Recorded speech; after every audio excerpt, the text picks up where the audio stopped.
presentation of Fox Sports. We are Baltimore. We are Wisconsin.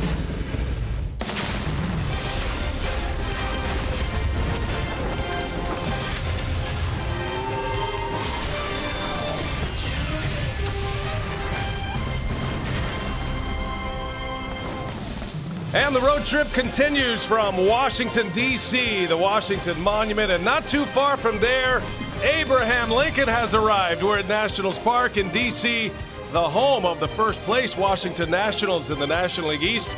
It's the Brew Crew and the Nationals Game 2 of this three-game series. And hi, everybody. We welcome you from D.C. Great to have you with us here this week. Alongside Bill Schroeder, I'm Brian Anderson. Telly Hughes, our reporter here tonight. Well, we start the broadcast with a transaction. Will Middlebrooks was called up from AAA Colorado Springs. He was active yesterday. Did not play yesterday, but tonight he finds himself in the starting lineup. Yeah, and the auditions continue for Craig Counsell and the Brewers, just trying to figure out what they have going forward. And Will Middlebrooks getting an opportunity. He's going to play third base today. Kean Broxton got sent down, but Middlebrooks has some pedigree in the big leagues. I mean, here's a guy that made a run at the American League Rookie of the Year award in 2012 with the Red Sox. A series of injuries have really hampered his career. Most recently played with the San Diego Padres. Is really swinging the bat well down in the minor leagues, down in AAA with the Brewers. So here he is. He's getting an opportunity here today. Another second chance for Will Middlebrooks. He had a great month of June in AAA. The Stars are out tonight. It's Game 2 of the series. The Brewers won a thriller yesterday, 1-0. Can they make it back-to-back wins in our nation's capital? We got the lineup to the first pitch coming up.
Baseball, Washington, D.C. Brewers baseball tonight on Fox Sports Wisconsin is presented by Potawatomi Hotel and Casino.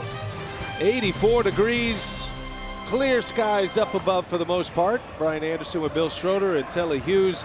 Dan Keener, our producer tonight, and tonight's game being directed by Adam Bryant III.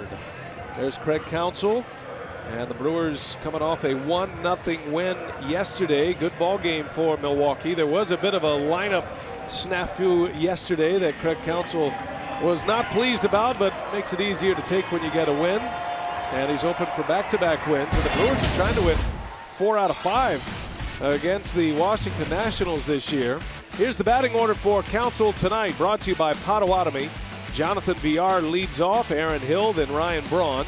In the middle it goes Lucroy, Carter, and Perez, with Will Middlebrooks getting his first start as a Milwaukee Brewer. Ramon Flores in center, and Zach Davies rounding out the starting 9 that will match up against left-hander Gio Gonzalez, whom the Brewers roughed up in Milwaukee a couple of weeks ago. Yeah, 6 runs in only 3 innings for Gio Gonzalez, and he has not been throwing the baseball well.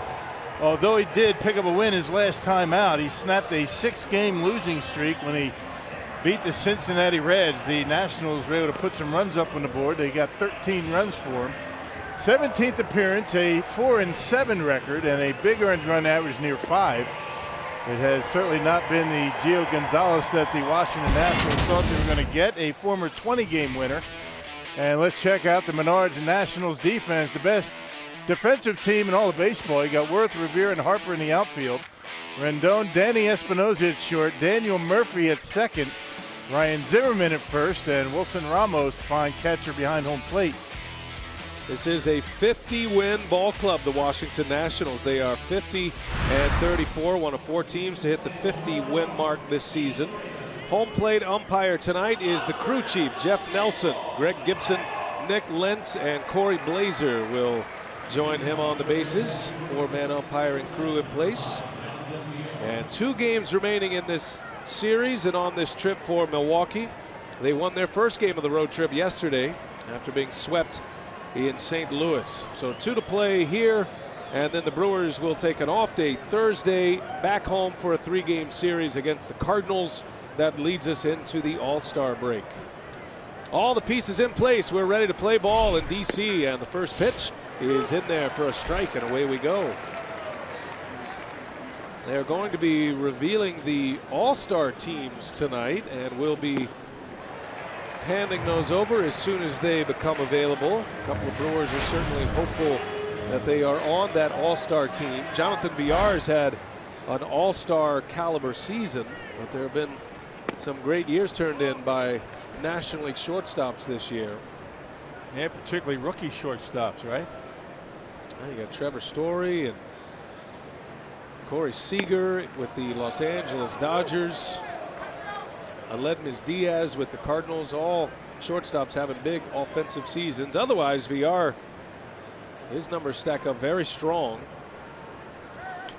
And he continues to play just about every day, Rock. You know, we come to the ballpark, we think, well, this might be a day off day for Jonathan Villar, but he continues to contribute. He's got his batting average at .292 coming into play tonight. He's in a little bit of a slump offensively. And he's been doing that a lot, chasing. So Villar, a strikeout victim to start the night for Gio Gonzalez. Well, Gonzalez not a hard thrower. I mean, he'll get it up there maybe 92 miles an hour. Has a terrific changeup that really hasn't been all that great as of late. He's been having a difficult time locating his pitches. And the Brewers laid one on him back at Miller Park a couple of starts ago. Aaron Hill into right field, and a bad route by Harper. That's going to go to the wall. And Aaron Hill is into second base with a double. Harper completely misread that one off the bat, ends up over his head, and Hill is aboard with a 2-base hit. Yeah, but double on a fastball. They got a little bit too much of the plate. And hey, talk to the folks around this ball club, the Washington Nationals. That's the kind of thing right there that really gets to Gio Gonzalez. That's why you see him meeting on the mound right away. He becomes unraveled when he might get a bad call behind home plate, maybe an error, a walk, maybe a cheap hit, and that's why you saw right away, you know, Wilson Ramos and Espinosa going out there to calm him down a little bit. Yeah, not a reputation you want to have. This is a guy who's had a lot of success in the big leagues, Gio Gonzalez. As Rock mentioned, he's been a 20-game winner. He won 21 for the Nationals his first year here back in 2012. This is year number 5 for him. Here's Ryan Braun with a runner at second. Gonzalez asking Ramos to come back to the mound to go over these signs, I'm assuming. Those are the numbers for Braun. He took the collar yesterday. He did have a hit early, but the Brewers hit out of order, and Braun was called out. He was 0 for 4, but Braun's numbers still stack up very well across the board. His .323 batting average is good enough for 4th in the National League starting play today. Yeah, discrepancy between the lineup posted in the dugout and what was handed to the umpire in yesterday's ball game. Home plate umpire Corey Blazer had a different lineup. They had Braun actually hitting 4th. That hasn't happened since the Prince Fielder days. That's so right. A little bit of a mistake recording the lineup, and it cost Ryan a hit. Yeah, it reminded me of that story Ned Yost told us about the time he wanted to flip-flop Braun and Fielder, and did so and posted that on the clubhouse door. I believe this was in the 2008 season, and both Braun and Fielder went in separately and said, "Could you put that back?" Yeah, they tried it for a while. It didn't work. Right. Put it back. Ryan wanted to hit 3rd. Fielder wanted to hit 4th. And basically Ryan Braun, when he's been healthy and in the lineup, has hit 3rd. His first day in the big leagues, he hit 2nd. And he does have a number of at-bats in the cleanup spot, but primarily he's a 3-hole hitter. And that's where he is tonight. A slow roller foul over towards 3rd. Yeah, you don't see that in the big leagues very often. Hitting out of order. Last time 2013 in the big league, so that's not something you see every day. But I guess you can laugh it off a little bit, the fact that they won yesterday's game. Of course, nobody was laughing about it, but it doesn't hurt as bad. 2 balls and a strike on Braun. Aaron Hill with the double. He's at 2nd. We're just underway from Nationals Park as Gonzalez misses up and away. 3-1 now.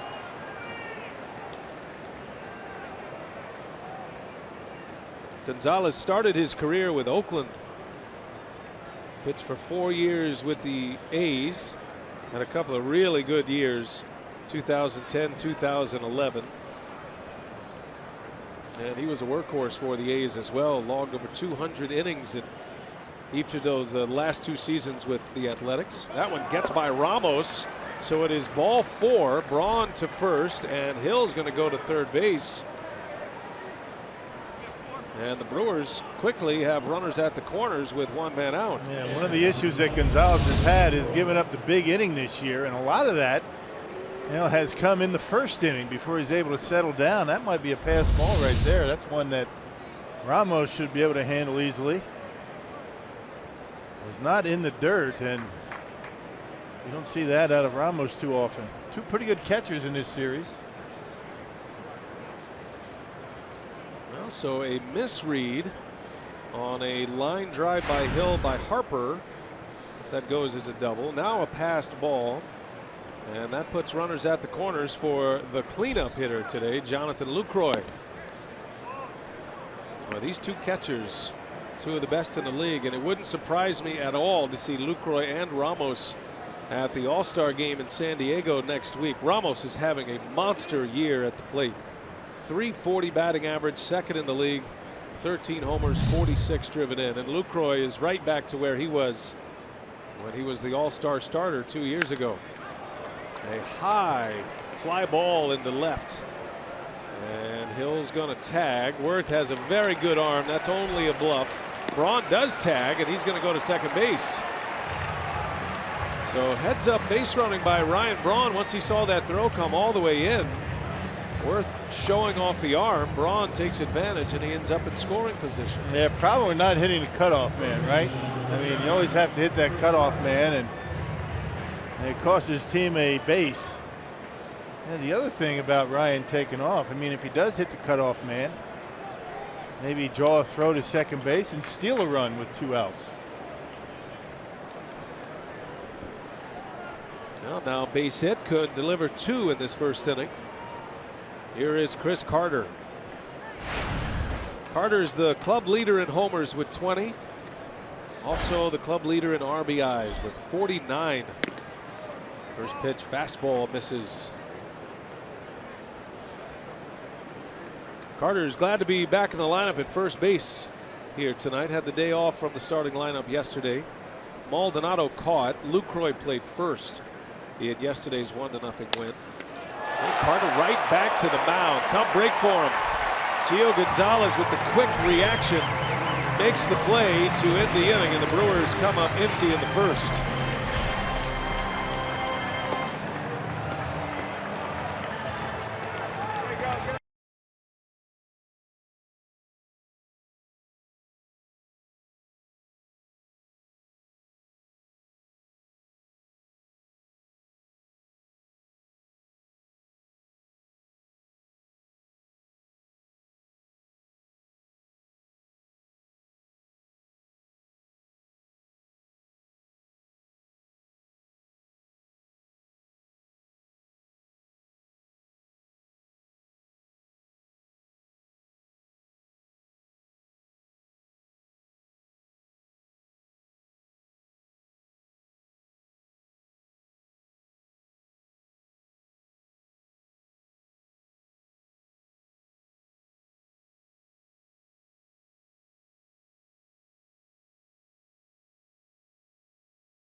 Here at Nationals Park in D.C., and the Brewers stranding a pair. Coming up scoreless in the first. There's Dusty Baker, first-year skipper of the Washington Nationals. He has taken 3 teams to the postseason, the first 3 teams he managed, and he's hoping for a 4th here in D.C. this year. He's got a good ball club, a 50-win team. They're in first place in their division. Potawatomi batting order for Dusty Baker, Revere, Worth, and Harper at the top. Murphy, Ramos, and Zimmerman in the middle. Rendon, Espinoza, and Gio Gonzalez round out the starting 9 against right-hander Zach Davies, who delivers a first pitch strike to Ben Revere. Yeah, Zach coming off a very good month of June, a 3-1 record and a .289 earned run average. Back up the middle, VR right there for him. And Revere is retired, 1 away for Davies. Well, let's check out the Menard defense behind Zach today. Hey, you got Braun, Flores, and Perez in the outfield. And on Perez gets yet another start out in right field with a left-hander on the mound against the Crew. Middlebrooks gets his first start as a Brewer over at third base. That puts Hill at second. Got VR at short, Carter at first, and Jonathan Lucroy behind home plate.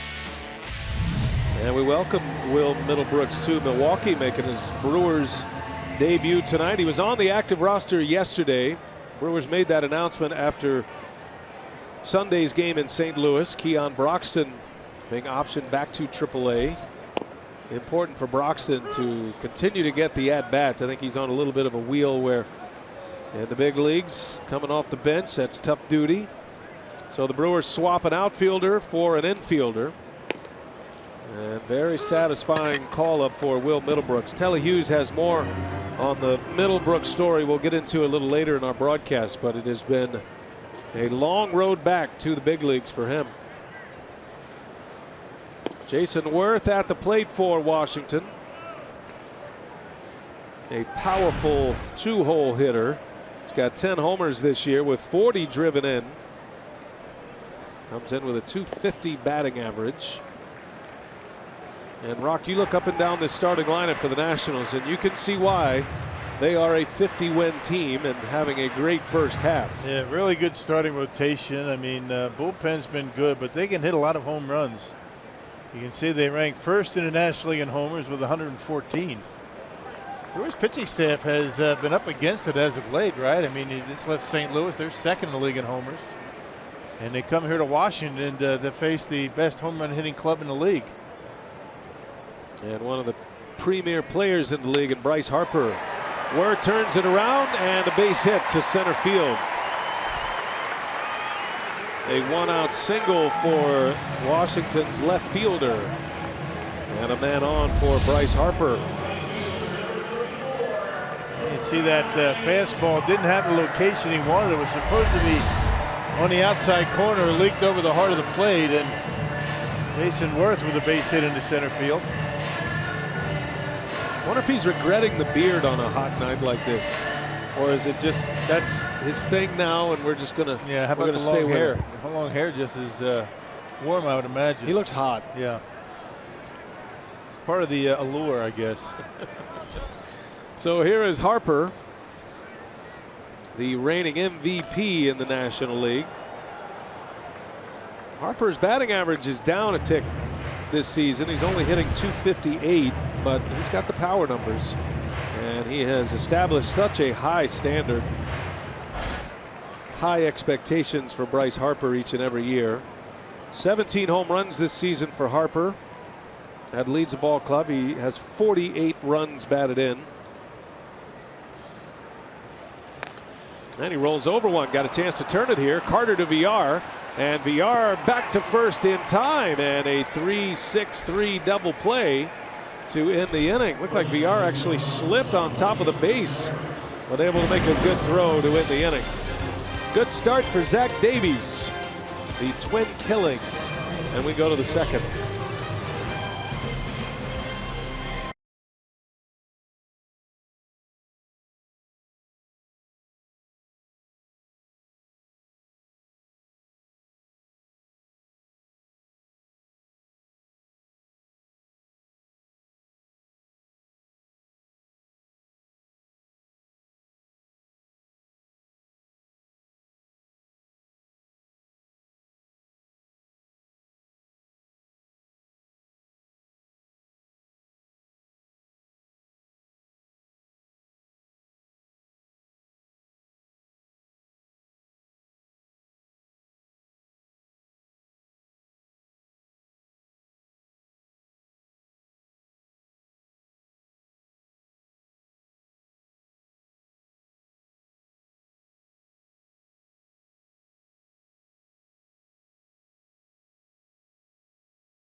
Cardinals square off at Miller Park this Friday night at 7 o'clock. All fans in attendance will get a free Hank Aaron player tee featuring the baseball's legends number 44 on the back, courtesy of 94.5 KTI Country.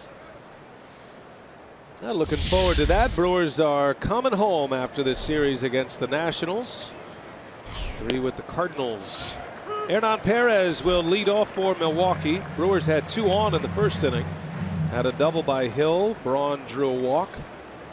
And 2 runners left in scoring position for the Brewers. Little jam shot roller over to first. This is Zimmerman. Connects with Gonzalez for out number 1. And that'll bring up Will Middlebrooks in his Brewers debut. More on Middlebrooks from Telly Hughes. What do you have, Telly? Well, BA, I did have a chance to catch up with Will during Brewers Live, and he said this is the most gratifying call-up he has had in his entire baseball career. That's because after being a member of the 2013 Boston Red Sox, his career was derailed by injuries and struggles, and he said he gives a lot of credit to the Colorado Springs Sky Sox coaching staff because they restored that confidence and get him back on the path to the big leagues. And he said he is very thrilled to be back, and he doesn't plan on going back. So we'll see if he can do anything to make sure that doesn't happen. Yeah, had a good month of June down in the minor leagues and retooled his swing a little bit more quiet up there at the plate. He used to have that wide open stance, a lot of movement as the ball was on its way to home plate. Just more standing still and going right to the baseball right now.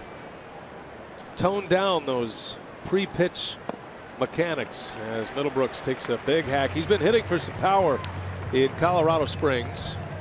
Had a bad wrist injury. Was hit by a pitch in August of that year, that 13 season in Cleveland, and had a couple of broken bones in the wrist.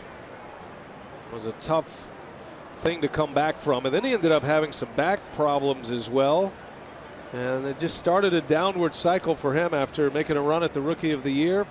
He started to lose a little favor with the Red Sox. He ended up being traded to the Padres, and he was with Pat Murphy, AAA level for the Padres last year. Murphy, the Brewers bench coach, ended up managing the Padres, and so Middlebrooks split time last year between San Diego and El Paso. Signed a deal with the Brewers for spring training, and here he is in the big leagues, and a base hit in his first at bat as a Brewer. Yeah, nice in short to the baseball, and that pitch down and in, and there's a good start for Will. Good for him. Just trying to fill that pipeline is David Stearns and Craig Counsell. You figure you give Middlebrooks an opportunity to come up here and probably play against some lefties. Able to roll one in the hole and into left field. It is the season of opportunity, and Middlebrooks gets his chance as we near the All-Star break. By the way, we're keeping an eye on the reveal of the All-Stars. They're coming in quickly now, and we'll pass those along to you. American League was wrapped up. Now the National League all done. A lot of Chicago Cubs and a lot of Boston Red Sox are going to be on display in San Diego. Yeah, infield for the National League, all Cubs, right? I guess how can you argue? As good a season as they're having. Terry Collins will be the National League manager of the New York Mets. There's a strike to Flores. So the starters look like this.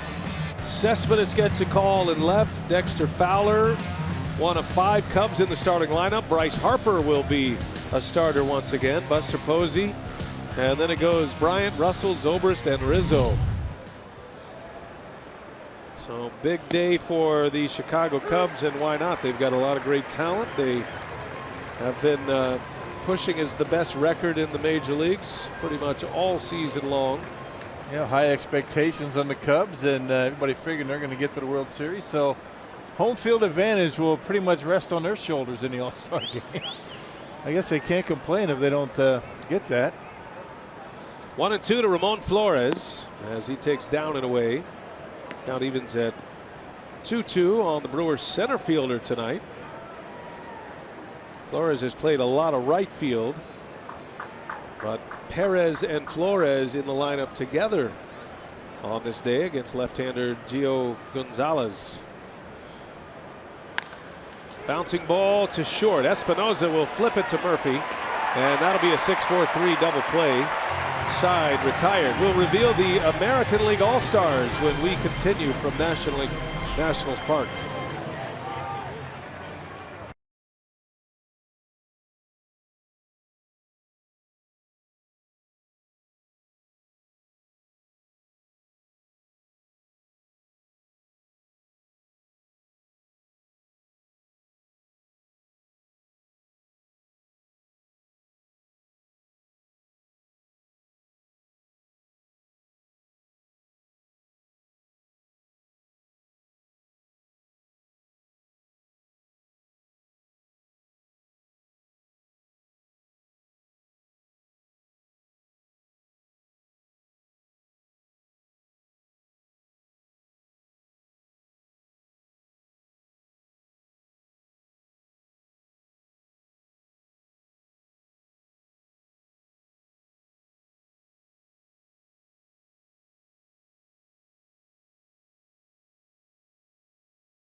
In Washington, D.C., the Nationals are coming up as we head to the bottom of the second inning. Here is how the American League All-Stars will start, voted on by the fans. And you got Jackie Bradley Jr., Mike Trout, Mookie Betts, a couple of Red Sox on the corners. Machado, Bogarts, Altuve, and Hosmer go around the infield. The third Red Sox is in there. And then Salvador Perez, one of the great catchers in the game right now, gets a call behind the plate once again. He was there last year. And maybe the All-Star snub is the man at the plate, Daniel Murphy, who leads the National League in hitting at 347. Ben Zobrist was voted in by the fans as the starter at second base, and they were separated by 88 votes. There were over 3 million votes cast for Zobrist, 3 million votes for Murphy, separated by 88. It came right down to that close. Well, you figure he's going to be on the team, but not voted in. Just named as a reserve, by the way, Daniel Murphy. I think the fans do a pretty good job voting for the All-Star team. I really think they do. And it's not the only way you can get in as a starter. You got the players vote. And the managers have a selection. The player selection, manager selection. We'll reveal all of those as they come in as well. There's a little flare into left center. That's going to fall, a base hit. And Murphy is aboard. The Brewers could not get Murphy out in that series in Milwaukee, and he starts it with a base hit tonight. You know what makes Murphy such a tough out? The fact that he never hardly strikes out. I mean, one of the toughest guys in the league and in all of baseball to strike out. So even when he doesn't put a good swing on the baseball, that's a pretty good pitch by Zach Davies. That's a one-hand swing on a pitch going away from him.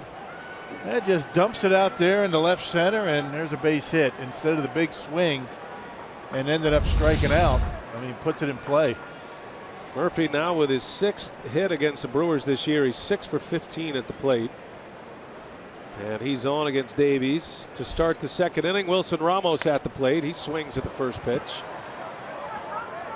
A first pitch fastball ambusher up there at the plate right now.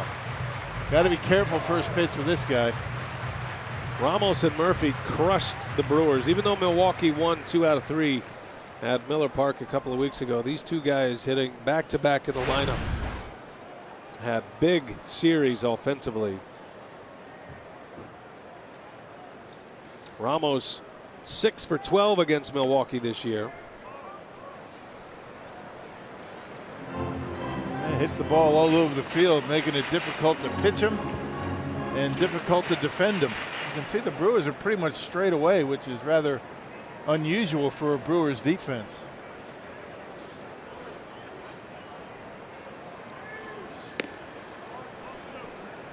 Well, Ramos credits LASIK eye surgery as the change in how he is performing this year. He can see spin, he can recognize breaking balls, and it has changed what he is and what he is labeled. Always thought to be a good catcher and a catcher with some pop in his bat, but always had a pretty low batting average. Didn't draw many walks. Always helps to be able to see, doesn't it? When you're trying to hit. But you can imagine the risk and the anxiety that goes into having eye surgery when you've already made it to the big leagues, right? I mean, look what it's done, though. I mean, LASIK surgery is about as routine as it gets. Yeah. Of course, everything's routine as long as it's on somebody else. It's never routine for you, but that hand-eye coordination, the eye is a big part of that, of course, and it is working out nicely for this guy. 2-2 the count to Wilson Ramos, and a ground ball foul. Well, we just got the news that you are looking at home plate at 2 all-star catchers. Terry Collins selecting Jonathan Lucroy as a National League reserve, and Wilson Ramos is on the all-star team as well. So these two guys at the plate, we talked about how great they've been this year, and they're both going to be representing the National League at the All-Star game. Congratulations. It's gratifying for Lucroy after the season he had. A lot of frustration for Jonathan, and certainly deserving of that All-Star selection. What a comeback year.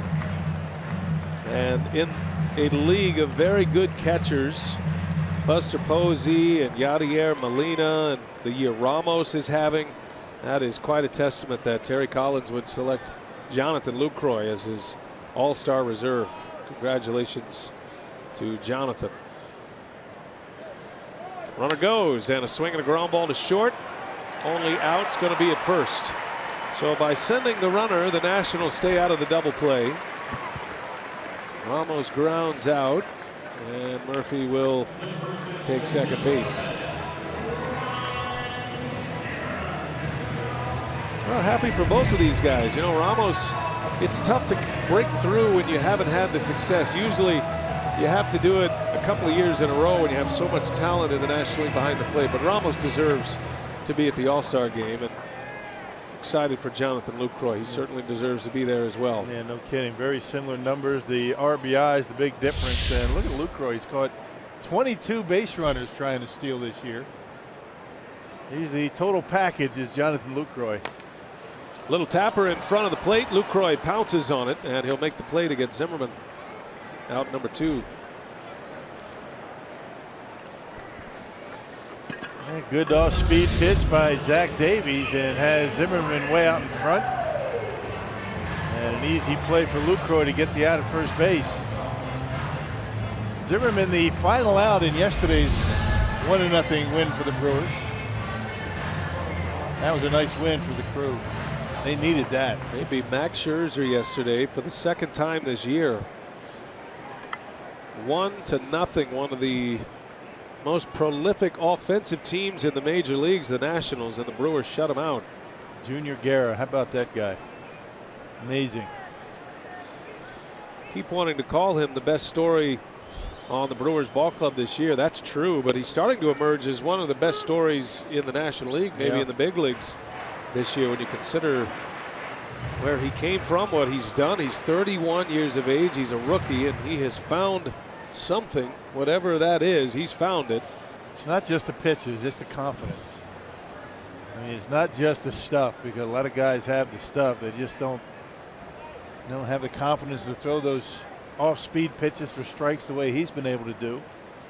You can pretty much say the same about Zach Davies. He's emerged as one of the top guys in this rotation. Who would have thought at the start of the year, right, that Junior Guerra, Zach Davies would be, at this point, the two most consistent starters the Brewers have. Neither were in the starting rotation in the big leagues to begin the year, both in AAA to start the season. Davies' story was a little bit different because they always had Davies in mind as a starter, but there were so many off days early in the schedule. But there they are, lowest ERA by a rookie starting pitcher. Some pretty good names on this list. This is across all of the major leagues, by the way, not just the National League, even though 4 of the 5 names are NLers. But Guerra is best in the NL. Davies is 3rd best in the National League, 4th overall in the big leagues. And that's coming off a poor start for Davies his last time out. Yeah, lost to the Dodgers. That snapped a 5-game winning streak for him. 6 runs in 4 1/3 innings against LA back in Miller Park.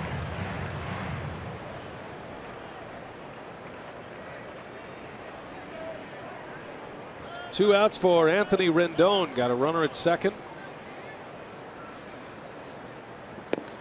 A comeback sinker just missed. That's been the difference maker for Davies. He has commanded that pitch well. And when he's hitting the strike zone out there, it opens up his entire repertoire of pitches. Gets the hitter very defensive. Full count. And the other thing that makes him very tough to hit is that, his changeup, which is his best second pitch, same arm action, same movement that he has with the fastball. So you really can't pick up the changeup based on the movement because it's the same. Just takes a lot off of it. Talk about confidence in your secondary pitches, right? Zach Davies. Full count to Rendon, and he turns it around, a base hit just past VR.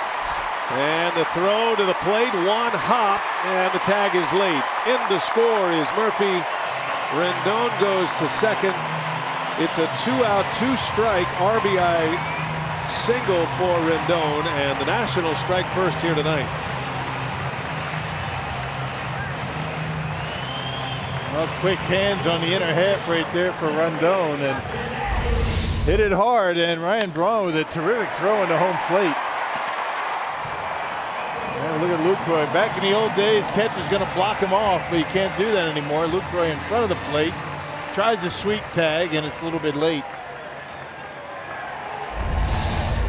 Well, it's those little things, right? The Nationals started the runner in motion, Murphy, with Ramos at the plate. Ramos grounded out, but Brewers couldn't turn the double play because of it. It set up a run scoring situation. And Rendon cashes it in. He goes to second on the throw. Here is Espinoza. Espinoza got a big hand. He was introduced as the National League Player of the Week for his monster week last week. He drove in 17 runs in a week. That's a good month. He hit .423, had 5 home runs and 17 RBIs. Out of the 8th spot. Wow. Not bad, right? Major production. I guess what you're thinking is, why not pitch around him and get after the pitcher, right? That's what most people would think. Well, he destroyed the Cincinnati Reds. All 5 of his home runs came against Cincinnati. Drove in 15 in that series against the Reds, and that's a week he will never forget, and probably will never have again, but one he'll never forget. It's hard to live up to that kind of production. Turned out to be a good decision to let Ian Desmond go and keep Espinoza and put him at short. Espinoza lays off an 0-2 pitch. Kendrys Morales was the American League Player of the Week. That announcement coming out today. Switch hitting shortstop Espinoza. He's jumped his RBI total to 49 runs batted in. Second only to Murphy. And he got him. Davies came right after him and strikes him out with a changeup.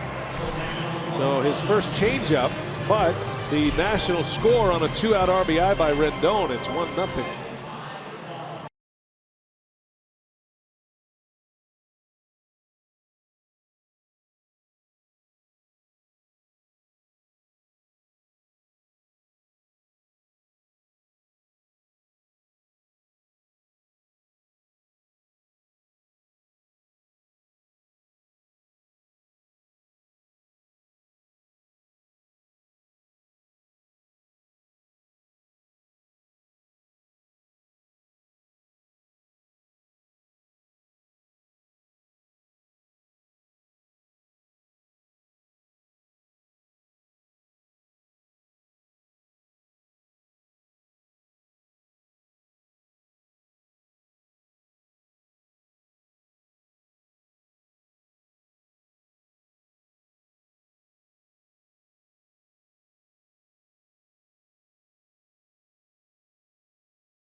Milwaukee Brewers baseball on Fox Sports Wisconsin is brought to you by Menards. Save big money at Menards on all your home improvement needs. By your local Toyota dealers. Toyota, let's go places. And by Miller Lite, the original light Pilsner. Cheers, it's Miller time. Nationals Park, Washington, D.C., the home of the Washington Nationals, the first place Washington Nationals in the National League East. They have a lead over the New York Mets. Right now their lead is 4. Mets are hot right now. They've won 5 straight and they're gaining on the Nats a little bit. Gonzalez starts it against Zach Davies, the 2 pitchers matching up to start this 3rd inning. 9-1-2 for the Brewers. Nationals scoring in the bottom of the 2nd on a 2-out RBI single by Anthony Rendon. Drove in Daniel Murphy.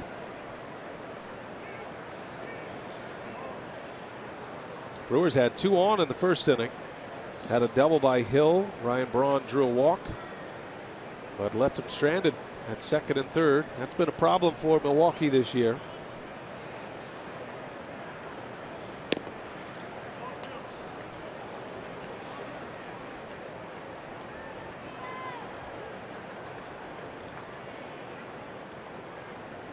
Two and two, and Davies, a little slow roller foul. Yeah, we've been talking about that just about the entire first half. Brewers able to get men on, just not able to drive them in on many occasions.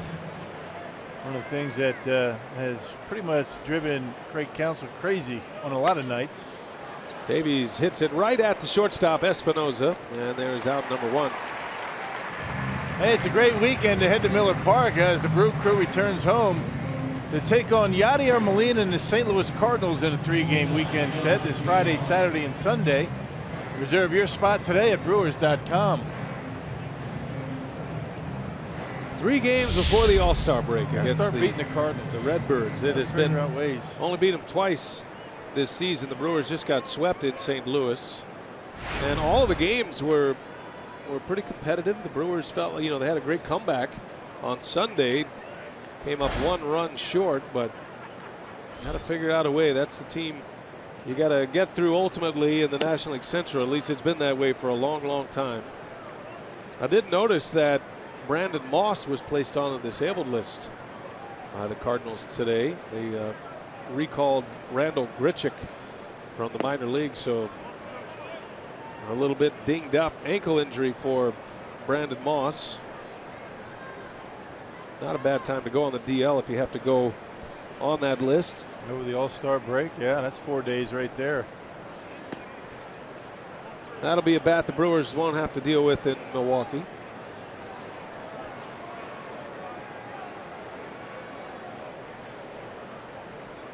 Top of the order, VR.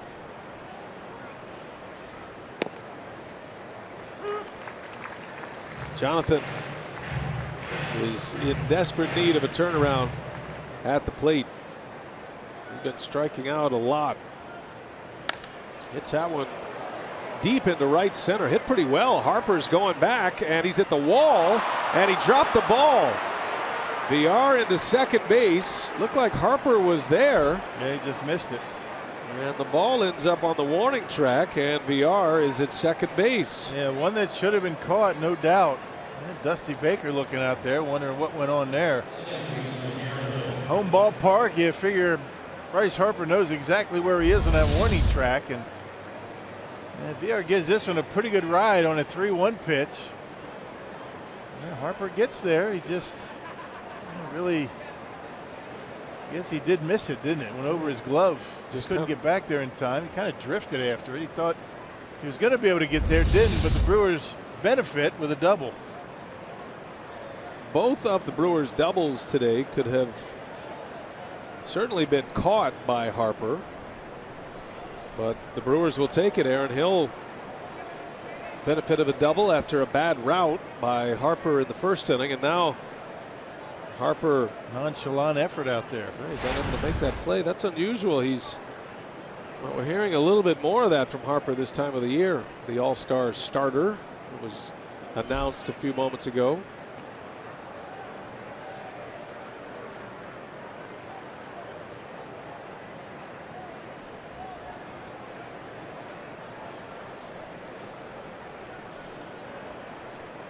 Aaron Hill, who had a double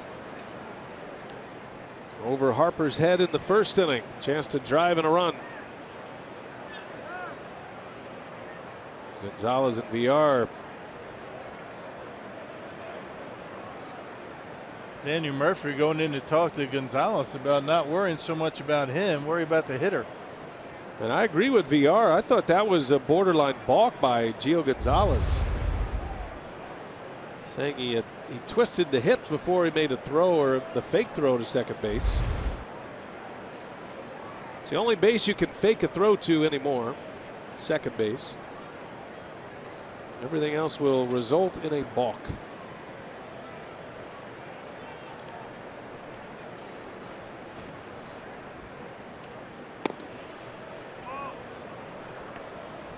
See if VR has a case here. Yeah, I don't know. Didn't look like much. No. Maybe a slight flinch at best. 1 ball, no strikes. VR ready to run at second. He takes off, and Hill takes inside. VR swipes third base easily. He is the major league leader in stolen bases coming into play tonight. VR with his 27th of the season. Picked a good pitch, a curveball down in the dirt. That's a big lead, even with Daniel Murphy jockeying him back.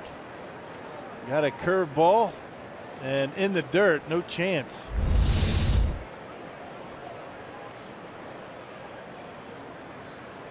And now Hill in the right field, a base hit. In to score is VR, and the Brewers tie it up just like that. Nationals get a run in the bottom of the second. Now the Brew Crew answering in the third. I remember early in the year he was hitting about $150. Aaron Hill, he's up around 280 now. I mean, boy, he's swinging the bat well right now.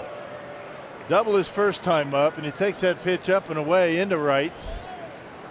Not too many better high ball hitters up in the strike zone, fastball hitters on the team than Aaron Hill. He can handle that pitch pretty well. You draw a line after that bad start. You take his last 55 games, and Aaron Hill is hitting around 320 after a 2-for-2 night tonight. He has 6 homers and now 20 runs batted in.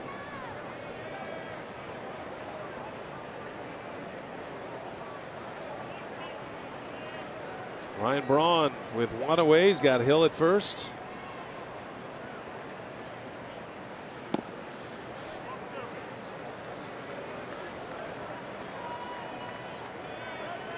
Ryan is 0 for 4.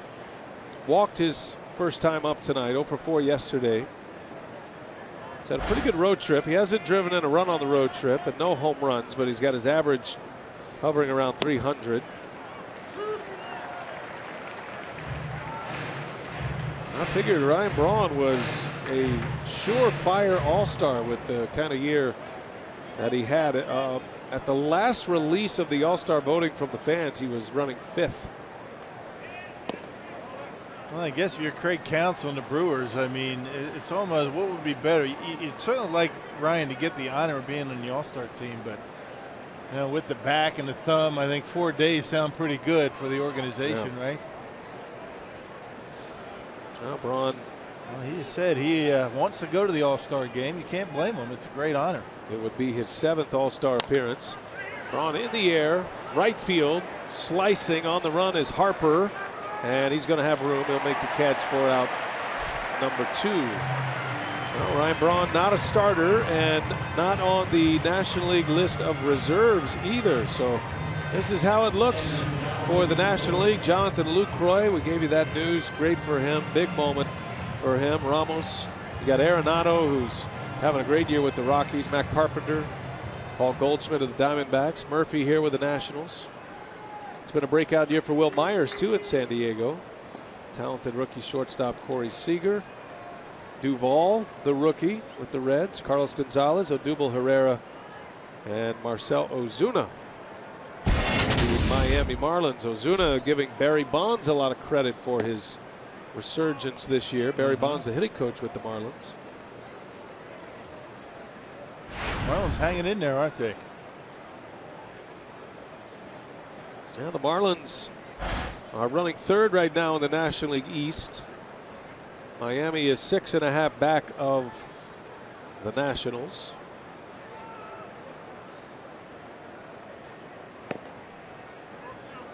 I'm a little surprised Lucroy is not on the list, but I don't think you can argue with those names that we saw right there. Not at all. And you think about the 3 starting outfielders. Cubs fans are packing that park every night, voting well. You know, they're a strong fan base that's going to have significant voting numbers. Into center field, Lucroy, the newly named All-Star, with a base hit. So a clean single to center, the 3rd hit of the inning. And there are 2 aboard in this 3rd with 2 outs. Yeah, another fastball that really wasn't located very well, right down the middle. And Lucroy hits it back to where it started from, right back through the box and into center field. Mike Maddox wants to have a chat with his left-hander. Location issues for Gio Gonzalez this year, particularly after a pretty good start to the season. Quick trip to the mound for the Nationals. He has not been able to locate much, especially that fastball. You think about this rotation, Rock, this starting rotation, and then really you think about their pitching staff, and it looks like they might have some holes in their bullpen, but Mike Maddox's staff leads the majors in strikeouts, and they are 2nd in the major leagues in earned run average, 2nd in strikeout to walk ratio. These are great numbers, and this is with a struggling Gio Gonzalez in the middle of this rotation. Yep. The 2 big boys in that rotation, though, Scherzer and Strasburg. A lot of strikeouts come from those 2 guys.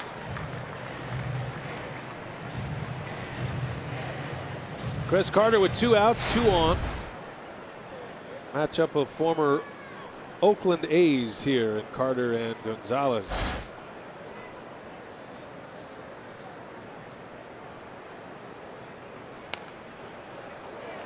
Oh, and 2 the count.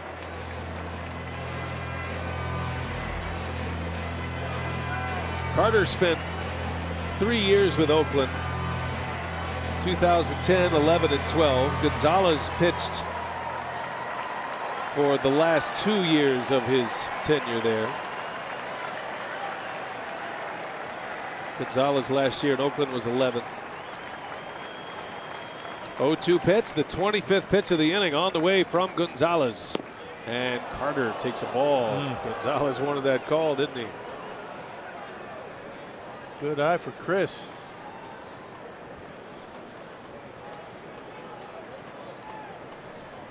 Gio has just about as many pitches out of the strike zone than he does strikes in this game.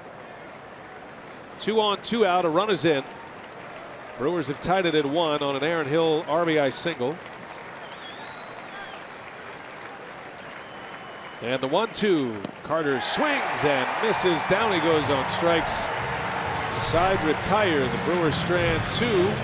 They've left 4, but they do score, and it's all tied at 1.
All-Star Game rosters were just unveiled earlier tonight, and Ryan Braun, as we just found out, is one of the 5 final vote candidates in contention for the last spot on the National League roster. Go to Brewers.com and vote Braun an unlimited number of times between now and this Friday.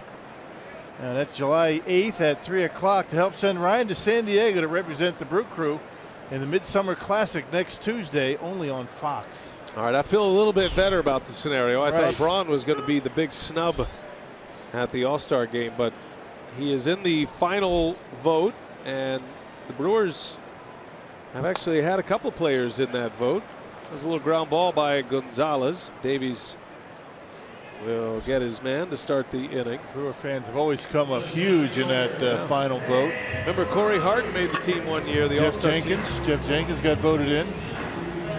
I believe Hart was in 08, so do your part, Brewers fans. Make sure you go online and place your vote for the final vote. He deserves it. There are 3 ways to do it. You can go to brewers.com/vote. You can also send a text. So get your phones out. I'll give you a number here if you want to do that. You can. The number is 89269, and you can text the letter N2. Capital N and the number 2. Go on Twitter. So there'll be a Twitter vote on the final day of voting on Friday, this coming Friday. Each tweet that uses the hashtag will count as 1 vote, and there's no limit, so you can send as many as you want. I'm sure the Brewers are going to promote this heavily, and we certainly will too. We got to get Ryan to the All-Star game. There's a base hit by Revere. Clean single to right field for the Nationals leadoff man. What was that text? Text what to what? You send the text to the number is 89269. Yeah, okay. And then you send the letter in and the number 2, N2. Right, okay. I'm guessing he's the second player on the list, right? N2, National League 2. Okay, just want to make sure you got it right. Did you just do that? I wrote it down. I'm doing a game. I'll do it after the game. I'm going to do it right now. Let me know if I miss anything.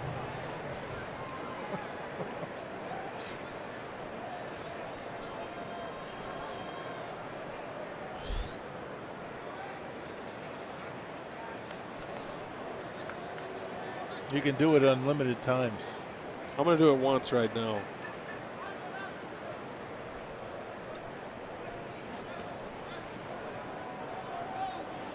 I'll be with you in a sec. There you go. Okay. Let's see how how'd you do that. Oh, and then it comes back. You send it. You send it. Yeah. And then it comes back. It says you voted for Ryan Braun in the 2016 Esurance All-Star Game final vote. Message and data rates may apply. So you get your text messages, right? Yeah. They send you a response. You text the long number, right? You hit that and then N2. It's not a long number. It's just 5 letters. Right. Well, 5 numbers in it. 89269. And that is the 2 area. 2 : and you text those numbers. I don't know how to do that. Okay. Up top where you put a name. Yeah, or it says 2. Yeah. Oh, 2. I get what you're saying. Yeah. Yeah. You type in the numbers 89269. 269. I thought you were talking about the number 2. Oh, and then you put I thought you were having a small seizure here for a minute. Then you put N2. Oh, you'll know if I have a seizure. N2. Let's see. And then send it. I'm sending it. And then you'll get a reply back. Yeah, there you go. Did you get a reply? Yeah, I did. Well, here, high five, It's buddy. my first time I ever did that. Honest. Rock's having a breakthrough moment here. Hey, I'm going to start doing that for everybody. Runner takes off, and the pitch is outside. Throw to second. Got him. The tag, he's out at second base.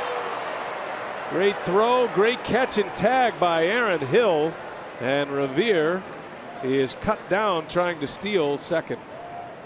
That was a nice play by Aaron Hill. Good throw by Lucroy. 23rd guy that he's caught stealing. Right on the money. Aaron Hill in front of the bag, but dives back and gets his man.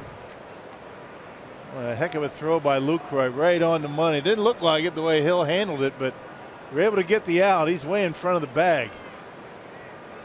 Tell you, there's a great art to catching the ball where Aaron Hill did right there. He caught it just in front of the sliding base runner. And that's risky. We saw Jonathan Villar injure his wrist the other day trying to do that. But that quick catch and tag all in one motion, that was a thing of beauty. And you can bet Luke Croy appreciates that. There are a lot of middle infielders that want to avoid contact. They'll try to catch it up in front of the base. And in that scenario, Revere's probably going to be safe. But Hill hung right in there with the sliding base runner. Well done.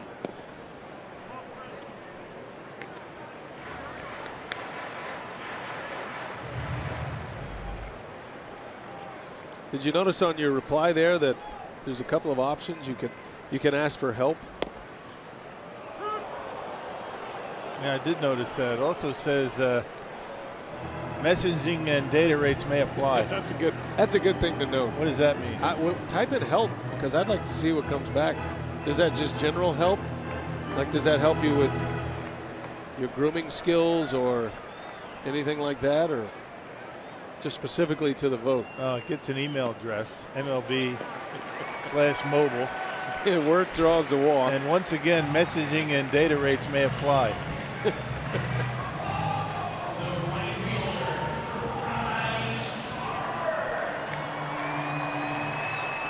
a fascinating world. First time I've ever done that.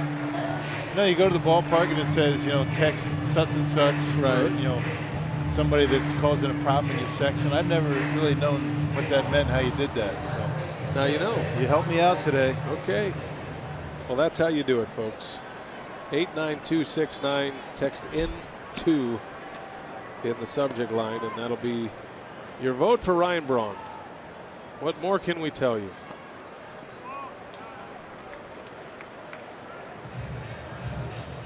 Bryce Harper grounded into a 3-6-3 double play his first time up.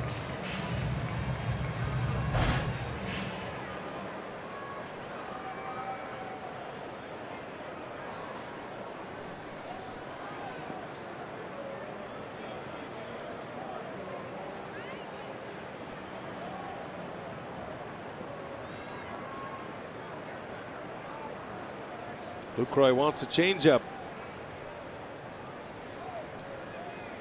And Harper right off the end of the bat. That's going to fall. Wirt makes the turn. He's on his way to third. The throw comes in. Not a good throw. And now Harper goes to second base. Yeah, you don't need to make that throw. You got to keep Harper at first base. And no chance you're going to get Wirth on that. And Ryan Braun walking over to Flores as we speak, saying, "Hey, you got to throw that ball into second base." He had no chance at the man at third. Change up upstairs just a little bit, and it's all Bryce Harper needed. Dump it into center field. You can see Wirth about halfway there by the time Flores gets the baseball, throwing to the wrong base and allowing Harper to get to second. And those little mistakes that could cost you. Now a base hit could score two, and you've got the league's leading hitter coming up in Daniel Murphy. And Flores knows, shaking his head. Young outfielder just trying to make an impression. First ball swinging. Murphy in the air to left, and Davies will pick up his center fielder. Well done. So Murphy's out. The Nationals strand two. They get a couple of hits and a walk, and we're headed to the fourth.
look at the Cincinnati Reds. Mark Riggins, he was dismissed as Reds pitching coach yesterday prior to yesterday's game versus the Chicago Cubs. The Reds have the worst ERA in baseball. Jordan Zimmerman placed on the 15-day disabled list for the Detroit Tigers this season. He is 9-4 with a 3.95 ERA. And Wade Davis also on the disabled list for the Kansas City Royals. Right forearm strain this season.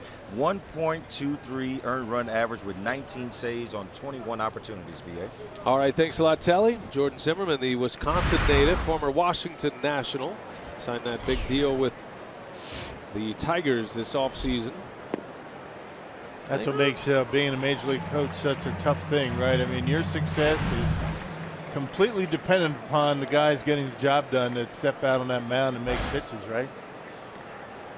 Too bad. Reds don't seem like they have a whole lot of talent in their pitching ranks. I think Mike Maddox couldn't survive with the Cincinnati Reds right now. Well, that's the point. I mean, and who goes, right? The coach. Maddox considered one of the best pitching coaches in the big leagues as Perez strikes out to start the inning. Hernan is 0 for 2, and for Gio Gonzalez, that is his third strikeout. Brewers scored off of Gonzalez last inning to tie it up after the Nats got a run in the second inning.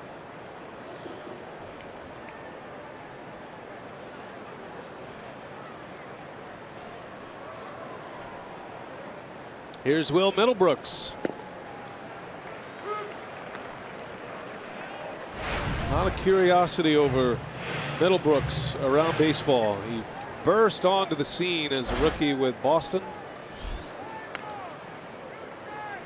Had a single his first time up and his first at bat as a Brewer. Talking to Craig Counsell before the game today, he said he liked the matchup here. It's a good opportunity to get Middlebrooks into the game, getting him acclimated quickly. When you're called up, when you join a ball club for the first time, even though Middlebrooks spent a good part of the spring with the big league team, it's important to get acclimated. Craig Counsell knows that very well. He said it was a great chance to get him in the lineup, make him feel like he's able to contribute right away, part of the team. You're not just sitting there in the dugout as a role player, even though that's probably what he's going to be, at least to start. He'll be over there at third base against lefties, you'd think. You got to have all of your players in the National League setting as Middlebrooks bounces to Espinoza, and there is out number 2. A guy with extensive major league experience along with Jake Elmore, and so it's Middlebrooks, Elmore, who did not start the season with the Brewers in the big leagues, and I figure those two guys are going to be given an opportunity to get some playing time. And once again, it's a season just to see what the Brewers have in their minor league system. They're trying different guys in different spots and see what they have going into next year. Ramon Flores tied up with a fastball. All of that, and do the best you can, try and win every game. So you get guys up here, give them a shot, give them an opportunity, and still with the goal of winning every single day. Well, the emergence of Hernan Perez and the call-up of Jake Elmore gives Counsell plenty of options in the outfield. Aside from his 3 starters tonight, he's still got Neuenhuis, and he has backup. If you're only going to carry 4 on your bench, you've got to have versatile pieces, and the Brewers have that, and they're going to have that with Jake Elmore and Hernan Perez, specifically 2 guys who can play infield and outfield, known as super utilities. So that's why the Brewers were able to give up an outfielder in Broxton and then bring up a third baseman in Middlebrooks, who can also play first. And we saw him play a little first base this spring.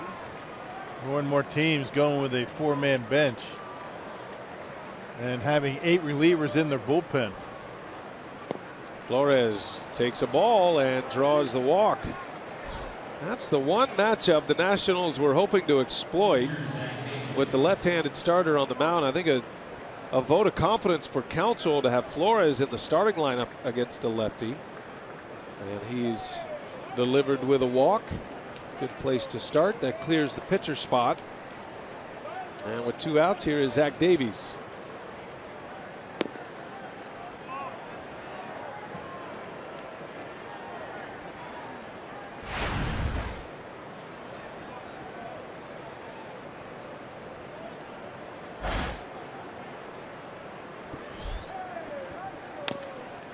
Big chopper off the plate, and that's a fair ball, barehanded, and a throw that is in time. That was a terrific play by Anthony Rendon. That had a lot of spin on it.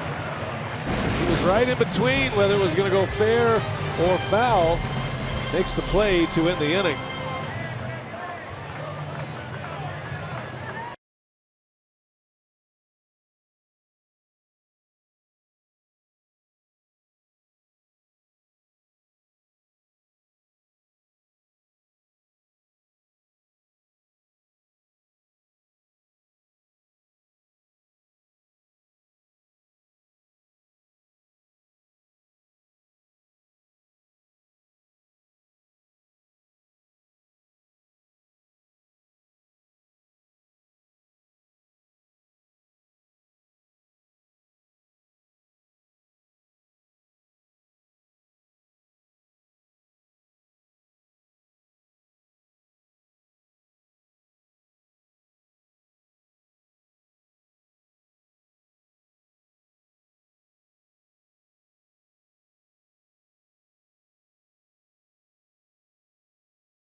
The racing presidents.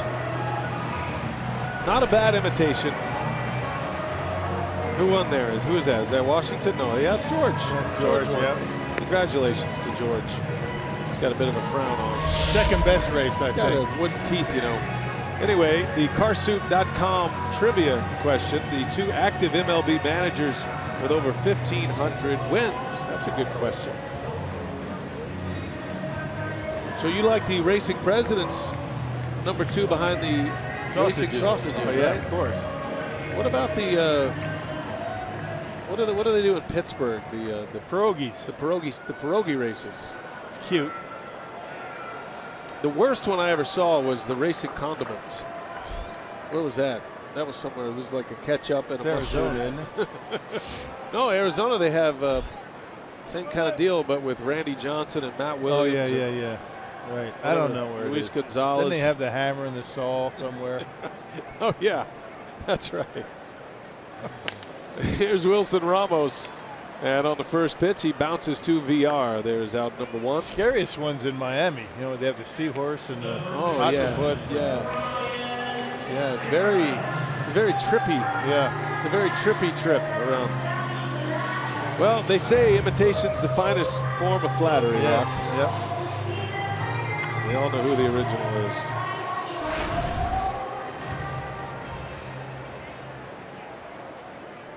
Zach Davies able to retire Murphy and Ramos on the first pitch. Murphy flew out to left field with 2 men on the first pitch to end the 3rd. And then he got Ramos on the first pitch to ground out to start this 4th inning. Ryan Zimmerman. He had a little tapper in front of the plate his last time up. Also on the first pitch. Davies has had a little traffic behind him. He stranded 2 last inning on 2 hits and a walk. There was a caught stealing. Not sure what's going on there. Counsell was barking at home plate umpire Jeff Nelson. And something about the baseball. Not sure what that was all about. The Counsell doesn't like it.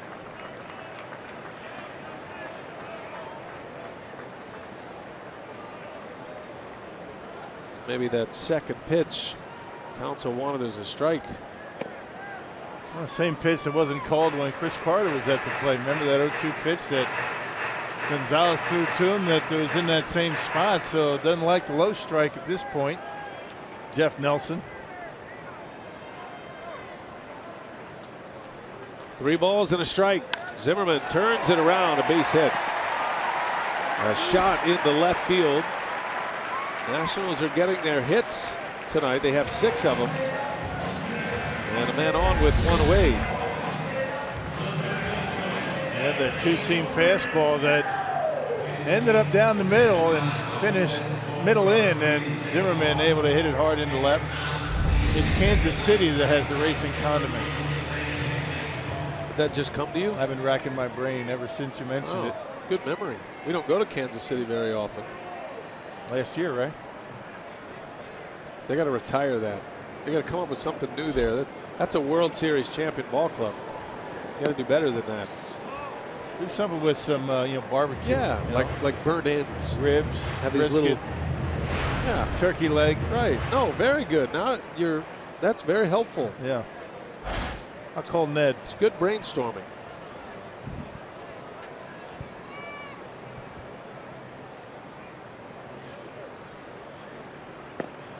There's a strike. Rendon made that nice play to retire Davies to end the top of this 4th inning.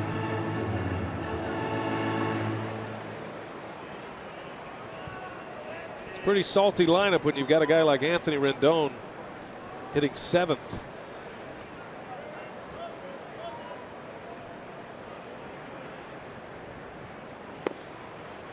When he came to the big leagues, he was pegged as a 3-hole hitter in the major leagues. Could still end up that way, but in this lineup. Yeah, not here, not this lineup, not now. Really no soft spot in this Nationals batting order.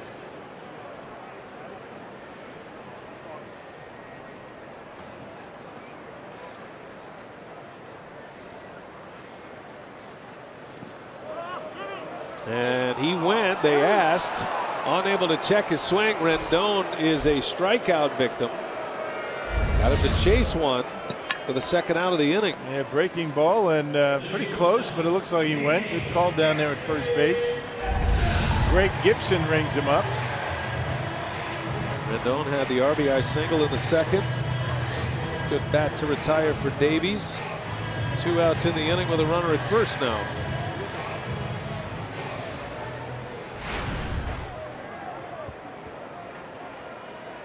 Espinosa struck out in the 2nd.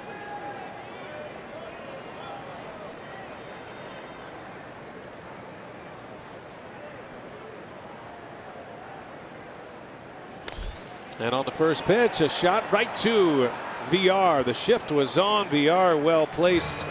And Espinosa is retired. Davies is through 4. We're all tied at 1 in our nation's capital.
Milwaukee Brewers baseball on Fox Sports Wisconsin is brought to you by Hupy and Abraham. 1-800-800-5678. Hupy and Abraham. Tell them you mean business. One of the great memorials here in Washington, D.C., the World War II Memorial. And we talk a lot about the honor flight. That's one of the stops for that group when they come to D.C. Our friends from Honor Flight in Milwaukee, the Stars and Stripes Honor Flight. Great place to come see the Brewers on the road for sure. There's so much to do here, so much history. As Jonathan VR leads off for the Brewers. Yeah, bring the kids. Really cool place to be. Say hello to Major General Dan Karbler. He's in there with Bob Uecker and Jeff Levering. Major General is from Heartland, and he's here in D.C. hanging out. Great to have him here today. He's a guest of Jonathan Lucroy today. Yeah, he's head of the U.S. Army Test and Evaluation Command, and he's been on 5 tours of duty. Attended West Point, knows all about Heartland Arrowhead, and we had a nice chat with him around the batting cage today. Wants to say hello to his parents, Tim and Linda, back at home. VR into center field, hit well, but right at Revere, who makes the catch for the first out. Jonathan VR robbed of a base hit. Hit a couple of balls right on the nose here tonight. That ball was hit harder than the double he hit back in the 3rd inning. Barreled that one up, and a nice running catch by Revere coming in. Outfielders say those are the toughest to catch, those line drives right at you. Yeah, especially in center field. They don't hook, they don't slice, they come right at you.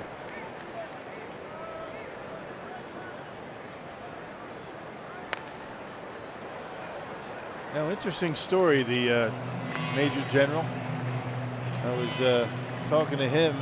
He's in charge of testing all the new apparatus, the bullets and some of the armored vehicles that they use. He's responsible for planning and execution, innovative test and evaluation process. I'm reading that right now, you can tell.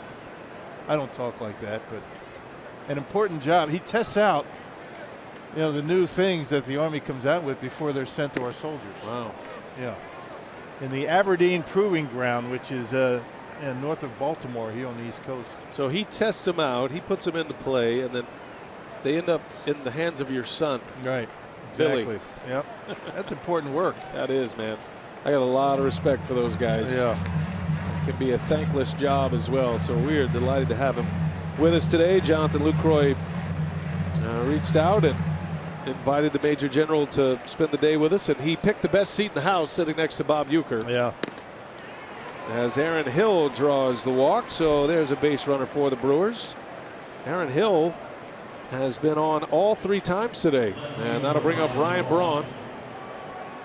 Part of the final 5. This is the group of final 5. Braun is, if you go in alphabetical order, is the second one, because that's how you text if you're going to text for Ryan Braun. In2 is what you text, and that number is 89269 if you want to vote for him.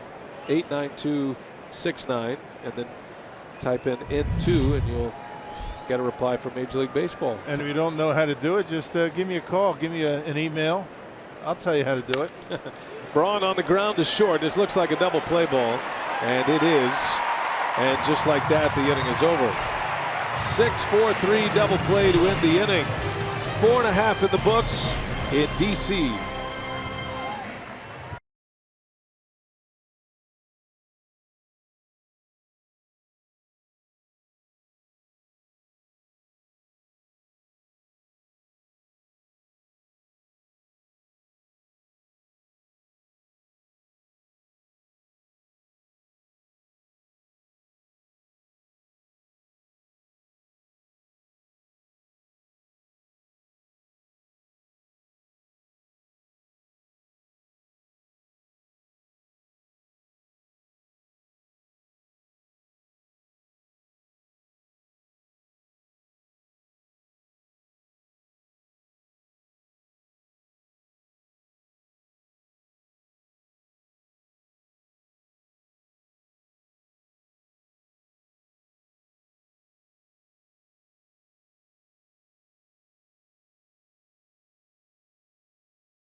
crew in the community, Brewers Community Foundation's Leadership Council is comprised of a number of committed organizations that go to bat for kids and families across the state. Members include BMO Harris Bank, Delta Dental, Delzer, Johnson Controls, Lou Bar & Company, Miller Coors, Northwestern Mutual, We Energies Foundation, and West Bend. Thank you to the Leadership Council who helps forward BCF's mission every day. All right, Telly, good stuff. Here we go to the Nationals half of the 5th inning. Yeah, Gio Gonzalez, the pitcher, leading off. And then back to the top of the order. It'll be third time through the batting order for Zach Davies. Gonzalez hits one right at Aaron Hill. He knocks it down, recovers, and makes the play for out number 1. Hit that one hard. To Aaron Hill, he just does everything well, and that's a hard hit ball on a tough hop, and look how he just absorbs. Gets in front of you, play it off to the side. I mean, it's 50-50 if you're going to be able to make the play, but he's just a solid, fundamental baseball player in every sense of the word. And I would imagine there's going to be a lot of interest out there at the trading deadline for a guy that is really having a terrific run right now. You're talking about the last 2 months of baseball. He has been very good. Well, the Brewers would certainly hate to lose him, but you could understand why contending teams would want Aaron Hill on their ball club. He was in the postseason with the Diamondbacks in 11, and he hit well in 2011, so he's got a little postseason pedigree. 34-year-old Aaron Hill. Craig Counsell told us, don't think of him as old. He's old for our team, but we have a young team. He's not old. There's a fly ball to left. Revere out to Braun. And there is out number 2. Let's take you back to our carsoup.com trivia. Yeah, he's one. I got to believe that Dusty's on that list. There's only 2 active managers, and you go with Bochy and Baker. Bochy replaced Dusty Baker in San Francisco, and 2 managers that have had great success. Of course, Bochy has 3 world titles with the Giants. Mike Scioscia's next on that list. He won a World Series against Dusty Baker's Giants back in 2002. Buck Showalter here in the Beltway. And how about Terry Francona and the surging Cleveland Indians right now? That has been one of the great stories in all of baseball. The Indians won last night. They had a 14-game winning streak snapped earlier in the week. And they are in first place by 6.5 games in the American League Central. Some really fun stories developing in Major League Baseball when you think about the Indians trying to win that division for the first time in a long time. Texas is having a great year in the AL. Texas has the best record in the American League. But you remember how we were talking in April, early May, how bad the Houston Astros were? Right. I mean, they're right. They're back at it. They're 5 games over 500 all of a sudden. Playing some pretty good baseball. Now, once we get past the All-Star break, we'll start diving into those wild card standings. Astros are right in the mix for a wild card spot.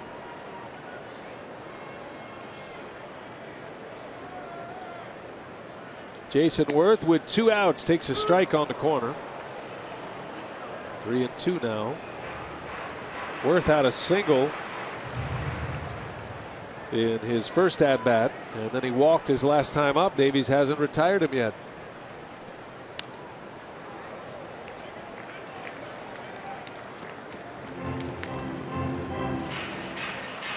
Closest race, division race in the National League is this one in the East, with Washington up 4 on the Mets, 6.5 on the Marlins. Got a close race in the West too. The Dodgers have been able to cut down their deficit. They've won 5 in a row, and they're just 5 back of the Giants now.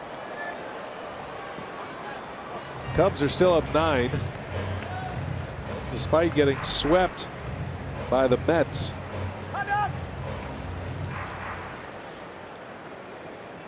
Pittsburgh starting to play a little bit better.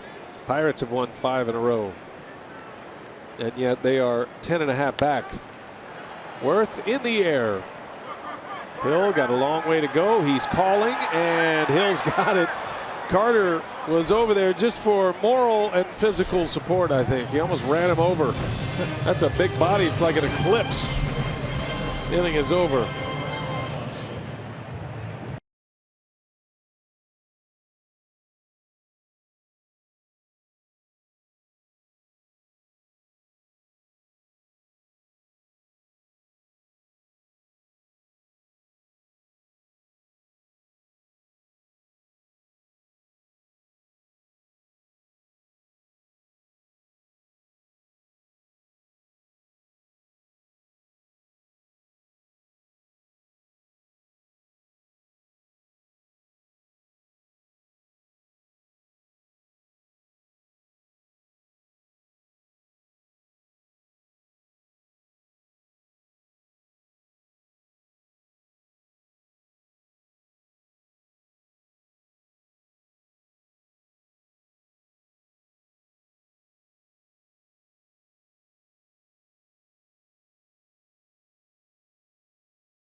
Yeah, nice family of Brewer fans right there, and rooting on the crew here in Washington. And that brings us to tonight's Tavern of the Game winner, Broad Street Bar and Grill in Prescott. If they call the Brewers by 8 o'clock tomorrow morning, they get 40 tickets to a Friday night game in the Miller Lite Beer Pen. This offer courtesy of the Tavern League of Wisconsin and Miller Lite. You know, I thought Raleigh Fingers had the greatest mustache of all time, and I actually could really see it. I stand corrected. Could really see it with the beard in the background. That makes it even better. It's subtle and it's beautiful. It's a lot of work. Well done, sir.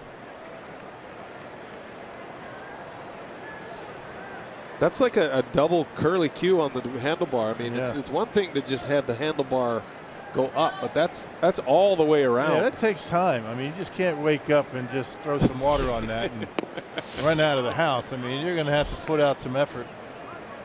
It's not about what you put on it. It's about what comes out of it. And the humidity's not affecting it at all. No, it's impressive. That's solid.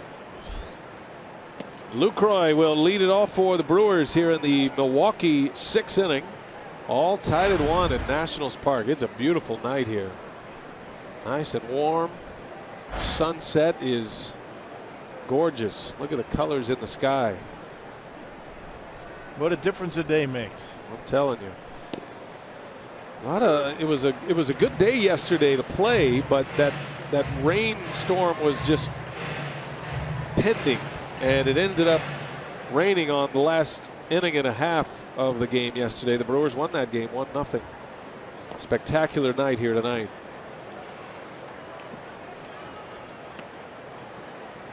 Easy to get lost in the scenery here in D.C. Beautiful ballpark right on the banks of the Anacostia River. 3-1 on the way. Lucroy, a shot back up the middle, a base hit. Jonathan Lucroy, his second hit.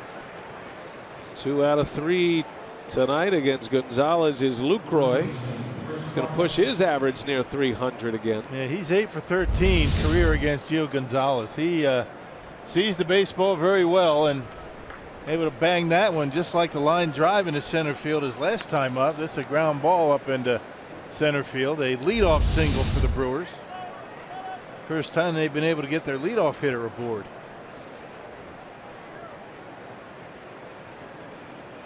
So here is Chris Carter with a man at first. And a strike from Gonzalez. Gave him one of his better fastballs of the night. Carter hurt Gonzalez in Milwaukee. That was the big blow in that game, and it came early. Gio Gonzalez trying to just settle in the game in the first inning, and Chris Carter turned one around on him. Launched a home run in the first inning, a 3-run shot last Saturday. Yeah, with 2 outs, looked like Gonzalez was going to be able to minimize the damage, and Carter sends one out of here to the second deck at Miller Park. Number 20 of the year. Carter takes a strike. And it's 1-2.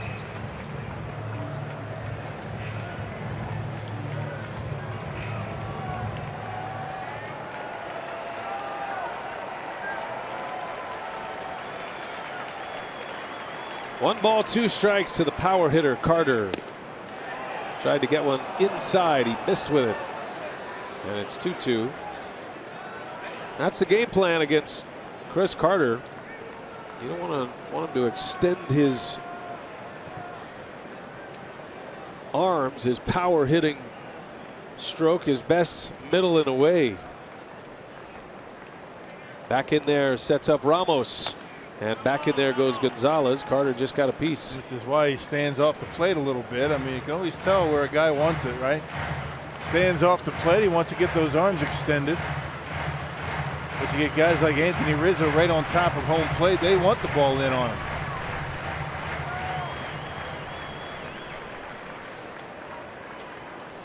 Lucroy leadoff single. The Brewers trying to put a run on the board here. They're all tied 1-1, each club with 6 hits. Long pause by Gonzalez. Here he comes. And he missed upstairs. Full count now to Carter. Chris thought he had a base hit and maybe a couple of RBIs in the first inning. He hit a shot right back to the mound. And Gonzalez, with the quick reaction, made the catch to end the inning. And it was on him in a hurry.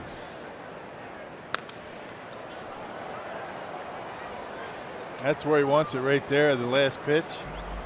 Maybe get it down just a little bit in the zone, but he likes his fastballs middle away so he can extend those arms. Ball jumps off his bat when he gets one out there.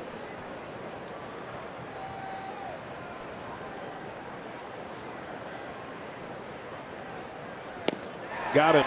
Carter strikes out. Long battle between Gonzalez and Carter, and it ends with Gonzalez's 4th strikeout of the game. That's on a changeup. Hey, Brewers fans, if you can't catch us on television, you can stream us live on your mobile device. All new Fox Sports Go app. You can download the app, take Fox Sports Wisconsin and Brewers baseball with you wherever you go. Sun setting in D.C. on a Tuesday night. Late afternoon game tomorrow to wrap up the series. Nationals have been hot. They've won 7 of 10. But the Brewers took 2 out of 3 from them in Milwaukee, and then they won the opener of this series yesterday 1-0. Perez in the air, right center. It's got some carry to it. Back is Revere. He looks up, and she is gone. Hernan Perez with a 2-run home run. That ball just kept carrying and carrying out of here. Normally this place is a pitcher's park, but he got one in the jet stream, and Perez launches his 4th of the season. Just like that, the Brewers lead by 2. Surprising power for Perez, and going right with that one. And that's a big home run for the Brewers, and gives themselves a lead. Looked like it might have been a changeup that he stayed back nicely. Changeup middle away up in the zone, and he just drops it in the second row out there in the right center. And the next man up, Middlebrooks, out to center field for an out. He surprises you with his power, particularly to the opposite field. There was a changeup, and it just kept going up in the airways and drops over the fence. That is the first home run for Hernan Perez in nearly 2 months. Got to go back to May 8th against Cincinnati, when Perez hit his 3rd of the season. He just popped number 4, a big fly into deep right center field. It makes it 3-1. What makes it more impressive is a changeup, and he stayed back on it. Got to supply all the power when you get a changeup and knock it out that far. That's his game. Center field around to the right field line. Yeah, all smiles telling him how he did it. Gonzalez gets one in on the hands of Flores, who fouls it away. Could be the last hitter. You see the bullpen active for the Nationals. Trinan is up and throwing. And Gonzalez running to the end of his pitch count, you would think, here in the 6th inning. Breaking ball in the air, right to Worth. He's got it, and that will retire the side. That might end it for Gonzalez. Hernan Perez, with 1 out, launches a 2-run opposite field home run. And the Brewers are up 3-1 as we go to the bottom of the 6th at D.C.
Milwaukee Brewers baseball on Fox Sports Wisconsin is brought to you by Miller Lite, the original light Pilsner. Cheers, it's Miller time. Lights are up on a Tuesday night. Thanks for being with us tonight, wherever you are. Brewers and the Washington Nationals matching up game 2 of the series. It's the 5th game of the season series. The Brewers are 4-1 thus far. Beg your pardon, 3-1. Trying to go to 4-1 tonight. Davies facing All-Star starter Bryce Harper. The All-Stars announced tonight. Check out a full list on Brewers.com and MLB.com. Tonight is also Bryce Harper Chia Pet night, Rock. They've got a. Did you see this? I didn't open the box, but I saw the box over there. You remember the old Chia Pet, right? Yeah. So you put it. It grows hair, Bryce Harper hair, I guess. Ground ball to Carter. He'll race to the bag, and there is out number 1. In other words, it never gets messed up. Bryce Harper could play a 9-inning game, take his helmet off after every at bat, and not a hair out of place. I mean, take the helmet off, I guarantee you it's all going to be perfect. He's got a good head of hair. He knows we're talking about him, so he's not going to do it. Oh, we're watching you, Bryce, on your Chia night. Take it off. I didn't really think of Bryce Harper's hair as like a Chia. You know, those of us who actually grew up with Chia Pets, when those were a real thing, it was kind of like the Chia Pet and the Pet Rock. You know, those were you had to have one of those. There it is. See? It's perfect. Look at it. I mean, come on. That's superb flow, as they say.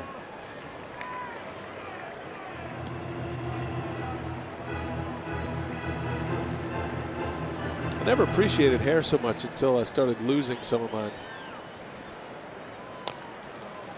Little roller, and Davies will glove it. Flip it over to Carter for the out. Murphy's out. Just don't fight it, you know. A lot of guys fight that. Don't bother fighting it because it doesn't help. It's going to be some serious combing over. No, the front of your hair looks just fine.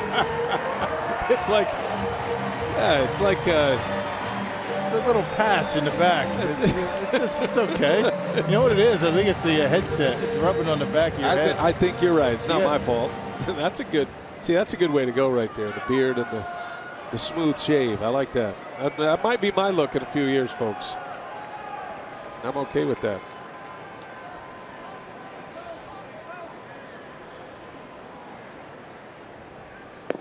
Two quick outs for Davies facing Wilson Ramos. See, my hair's okay in the bag. It's just the power alleys are starting to grow. Those are like really deep. That's a pitcher's park. Yeah, that is. That Polo Grounds alleys. Ground ball foul.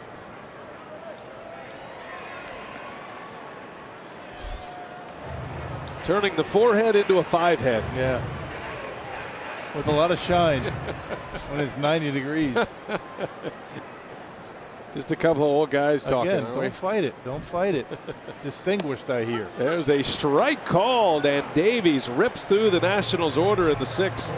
3 up and 3 down with a strikeout. He's got 3 punch-outs, and he has retired 8 straight.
Capital. The Brewers have a 2-run lead as we head to the 7th.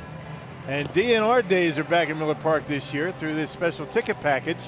You'll get a ticket to a Brewers divisional matchup plus a camouflage Brewers cooler, all for just $20. For details, go to brewers.com/DNR.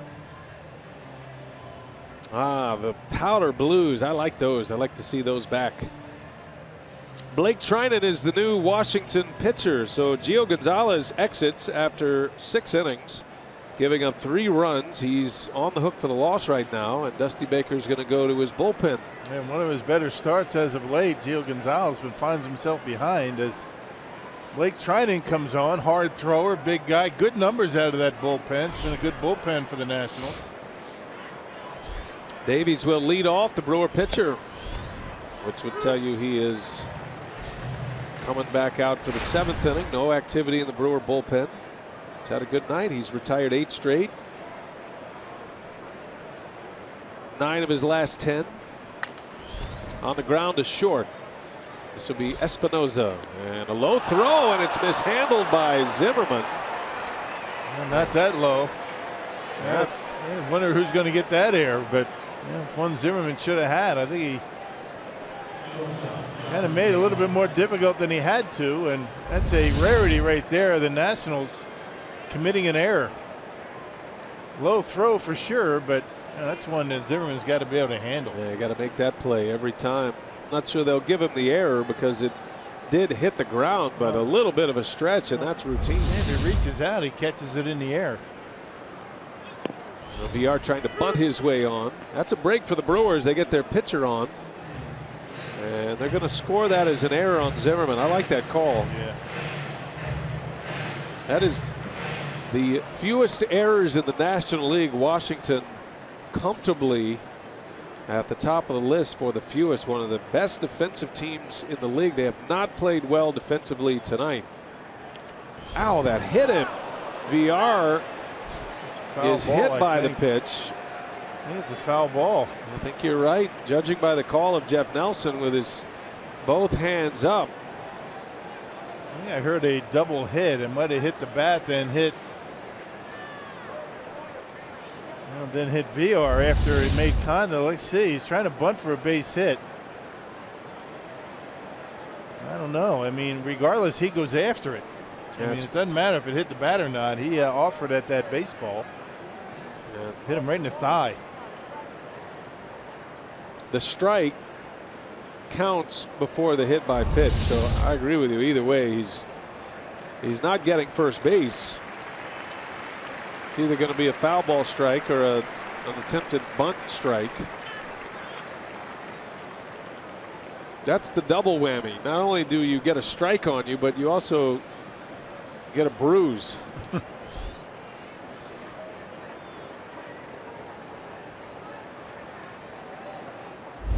Take a listen here. Yeah, I can hear what you're talking about. The little double hit, the tick tick of the bat and the leg. Umpires are, I mean, they're umpiring as much with their ears on a play like that than their eyes. Right. Clearly VR attempted at it for a strike though.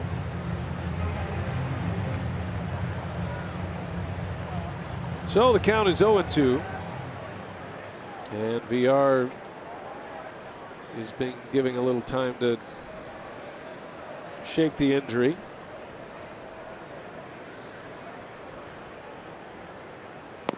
And down he goes on strikes.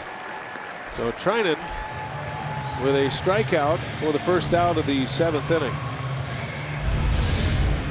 Trinan with that big fastball, good move, and he goes with the slider that time, and VR over the top of it. That's a good pitch. Athletic trainer Dave Yeager will follow him down to the end of the dugout. Take another look. At the plate, presented by Wendy's, Aaron Hill. He's been on base all 3 trips to the plate. A double, had a single and an RBI in the 3rd inning. That came with 1 out, and that tied the game. And then he walked in the 5th. He's got his batting average up to .282. That ball's hammered way back deep left field. Worth is on the run, looks up, there she goes. A booming home run by Aaron Hill. 2-run shot, and the Brewers add to their lead. It's now 5-1 Milwaukee. Oh boy, was that ball hammered. Boy, he's something else, isn't he? Aaron Hill now 3 for 3. A triple away from the cycle. And a big fly here in Washington. Craig Counsell played the hunch tonight. He sat Jeanette, gave Hill the start at second base. And has he ever responded? 3 for 3 with a walk. A 2-run home run, his 8th home run of the season. And the Brewers go up 5-1 on the Nationals on the road. Yeah, we're talking about how good of a hitter Aaron Hill is on the high fastball. He golfed that one out of here. It was down and in. A sinker from Trinan in the mid-90s. Knocks it out of here. Ryan Braun off the pitcher, bounces right to Rendon, who bare hands, and Braun will reach. So a base hit for Braun, an infield hit on a shot right back to the pitcher.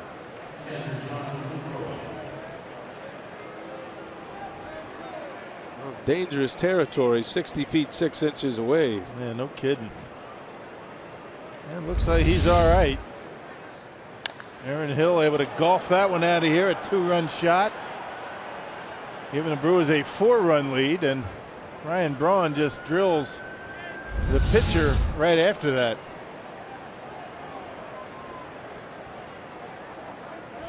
So here is Lucroy now with Braun at first.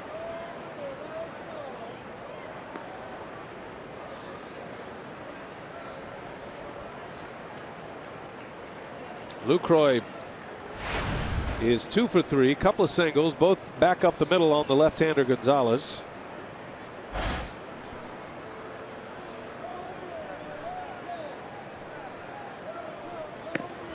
I'll be curious to find out about, as much as Craig Counsell is willing to share, about the meeting that the Brewers had after batting practice. It was an all-star reveal meeting, I'm guessing. We saw it on the board down there, not knowing what it was about, but now pretty safe to say that that was a moment for Craig Counsell to introduce Jonathan Lucroy to the rest of the team as a National League All-Star. That's a big deal for a ball club, and no kidding. Great opportunity for Lucroy to stand in front of his team, and nice moment for him. He's an all-star once again. Great testament to Lucroy's perseverance after a bad year last year, as he calls it. Great bounce back.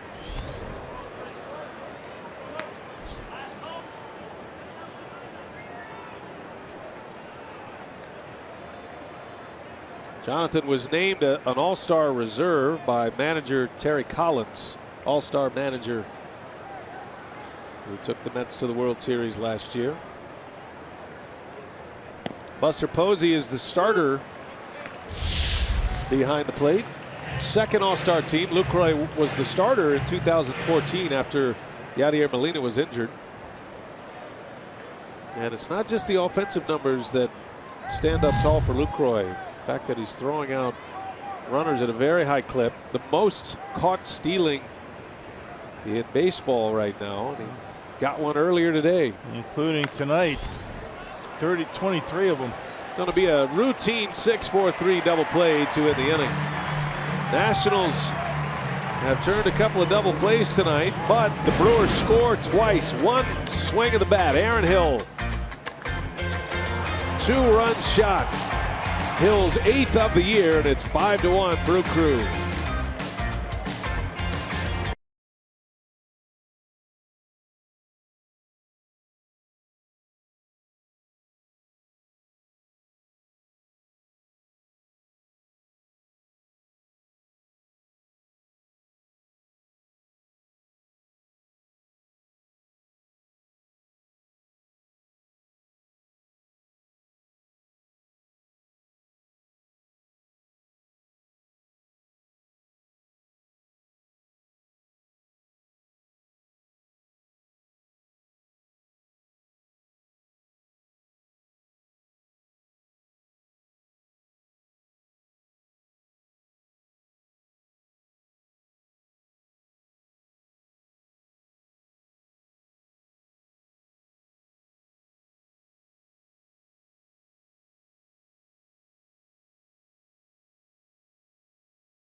Pair of 2-run home runs, Hernan Perez and Aaron Hill.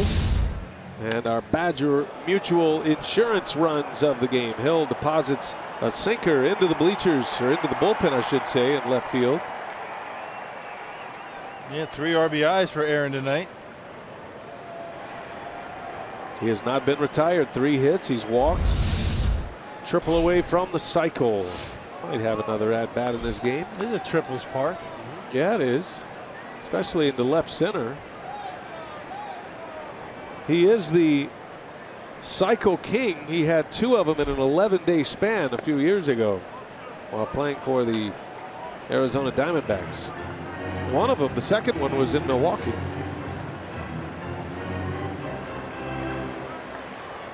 So Davies pitching with a lead, back out there for the 7th inning, and a high fly ball to right by Zimmerman. Perez is under it, and there's out number 1.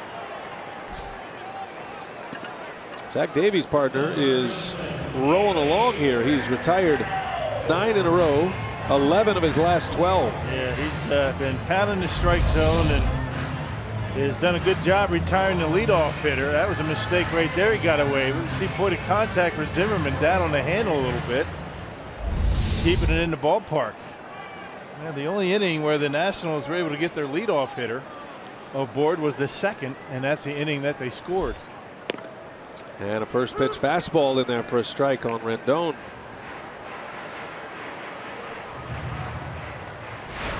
Rendon drove in the lone Washington run in the 2nd. That one's in the air to left. Looks playable for Braun. 2 fly ball outs. 2 up and 2 down for Davies in the 7th.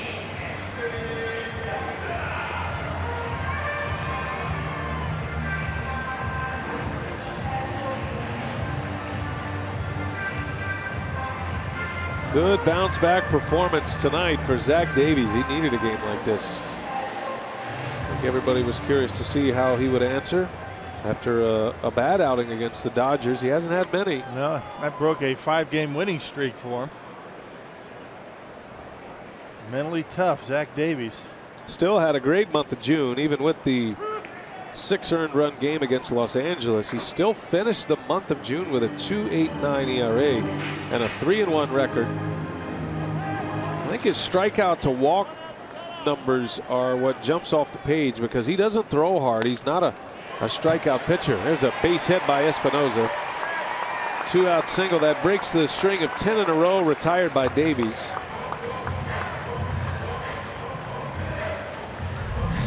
Davies in the month of June. Now, since June 1st, won his first 3 decisions and then his last 2 giving up some runs, but really the last one is what got him that 6 earned run game against Los Angeles. But he finished the month of June, Rock, with 39 strikeouts and only 8 walks. Yeah, well, even that, you know, the 2 starts before against the Nationals, 3 runs in 5 innings, not terrible. And that was that Dodgers start that was the killer, 4 1/3, 6 runs. Got a pinch hitter for the Nationals. Stephen Drew will bat in the pitcher spot. Drew got the start at second base yesterday.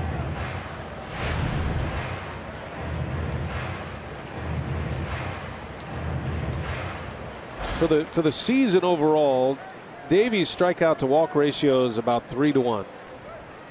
And for the month of June, it was at about 5-1, just shy of 5-1. When he's racking up strikeouts, for a guy who throws 88 to 90 miles an hour, you know, yeah, he has got great command of more than just 1 pitch. And in his case, 3 pitches.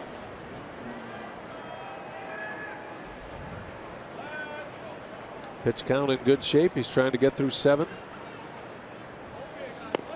If he can retire Drew quickly here, you might see him go back out for the 8th. Yeah, season high in walks for Davies is 3. I mean, that's not too bad. And he did that 5 times. He's had a couple of 9 strikeout games. One against the Cardinals. He had a 9 strikeout game against these Nationals in 5 innings last time he faced them.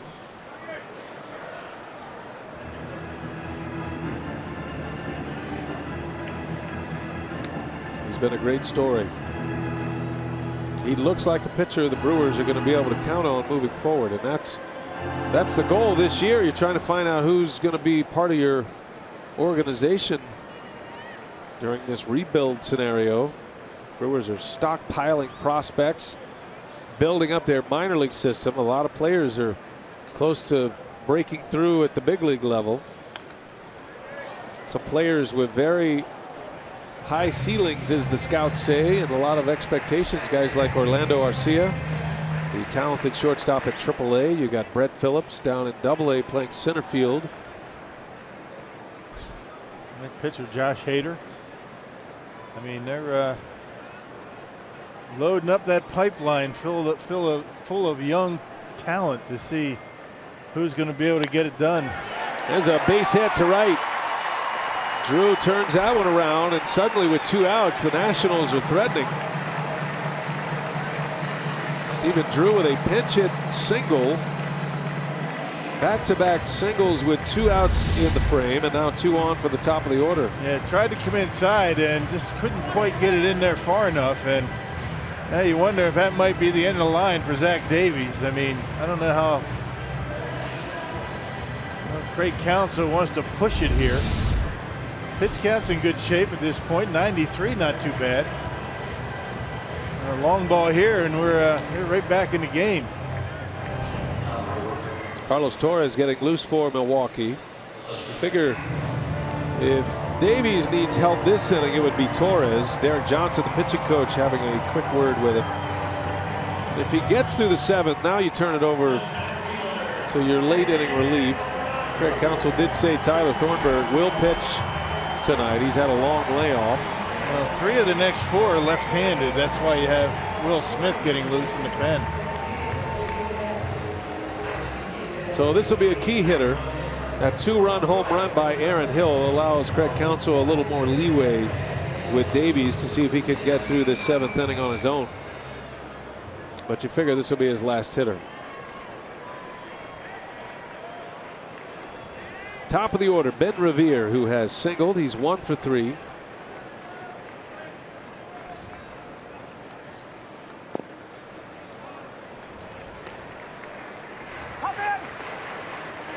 Jason Word due next. Back-to-back hits with 2 outs. And Davies trying to muscle his way through.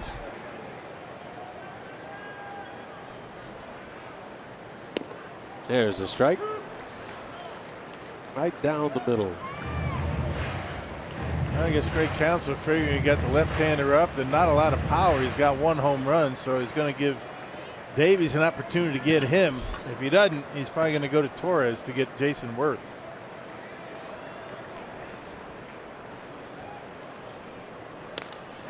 And that's up the middle, a base hit. Revere will drive in a run. 3 consecutive singles for the Nationals. And suddenly Davies might be at the end of the line. Got his first 2 men with relative ease in this 7th inning. It's an RBI hit for Revere. And it is 5-2 Milwaukee. Now the tying run is coming up, and Counsell is coming out. Well, you see that looked like a fastball trying to tail away from Revere, was up in the zone. Pitches up, a telltale sign he's getting a little bit tired. And drives in a run, 3 consecutive hits with 2 outs. And that's going to be it for him. Well, now you got a big spot coming up with a power hitter due up. Davies will exit. Bullpen coming in will set him up.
is Zach Davies. He was an out away from a clean 7 innings here tonight with only 1 run, but good performance, Rock. Good bounce back for him tonight. He's still in line for the win. 6 2/3. At this point, 2 earned runs allowed. Yeah, and again, I mean, you can't say enough about the way he was able to locate early in the ball game, and up until the 7th inning, he started to get some pitches up in his zone, but outstanding numbers. 1 walk is all. And 6 2/3, only 2 runs. When you look at what Davies and Junior Garrett did in their starts, 3 runs right at this point against one of the best hitting teams in all the National League. That's good work. AT&T high-speed replay there on Davies, and now Carlos Torres will face Jason Worth, and the Nationals back in business now, down 3. They've got the tying run at the plate, and they've got some power coming up against Torres. Yeah, it's going to be 1 and out regardless of what happens here. Torres, you get Worth, you got a couple of left-handers on deck. That'll probably be Will Smith, but got to get this out here. Torres spent a couple of years with the Mets, very familiar in these surroundings.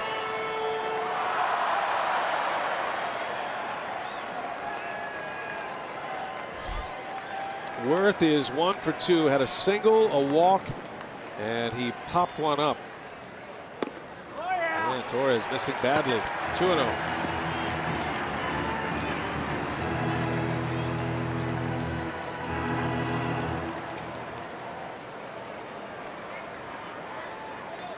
Davies anxiously watching what happens in the 7th inning. 2 outs, 2 on, ball 3.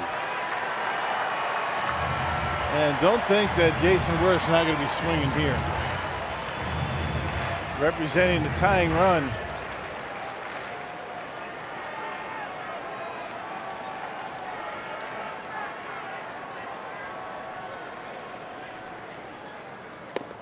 Ooh, right down the middle. 3-1 the count. Cut fastball, and Worth let it go by. Some guys just don't like to swing 3-0. Ryan Braun's one of them. I'm with you. That was the one to go after. You knew Torres wanted to throw a strike. Probably going to be his only hitter. 3-1 is swung on. He's late, and it's popped foul out of play. Fastball middle in. That's not where he wanted it. Look where Lucroy's setting up, and that cutter stayed in the middle half of the plate. Now here's a big pitch coming now for Torres. Fell behind him 3-0. Now it's 3-2.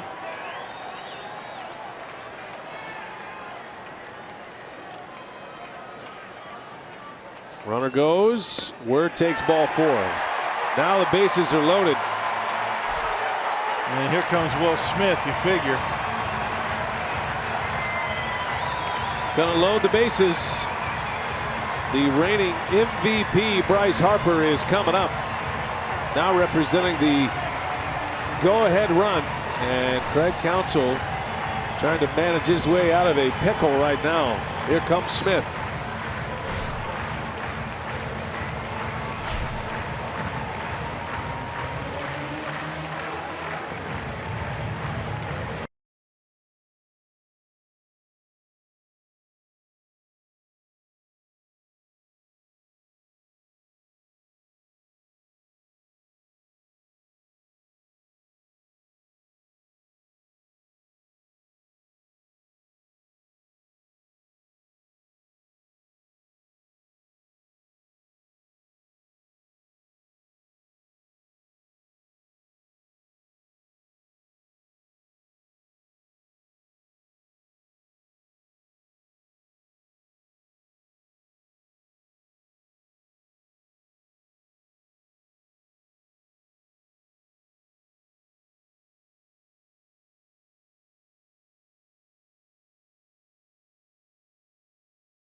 But so far, only one run is scored. The Brewers can get out of here with minimal damage.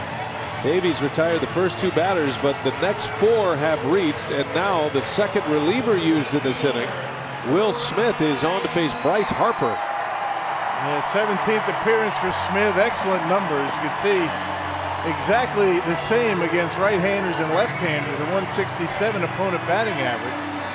He pitched yesterday against these Nationals. Retired both batters that he faced.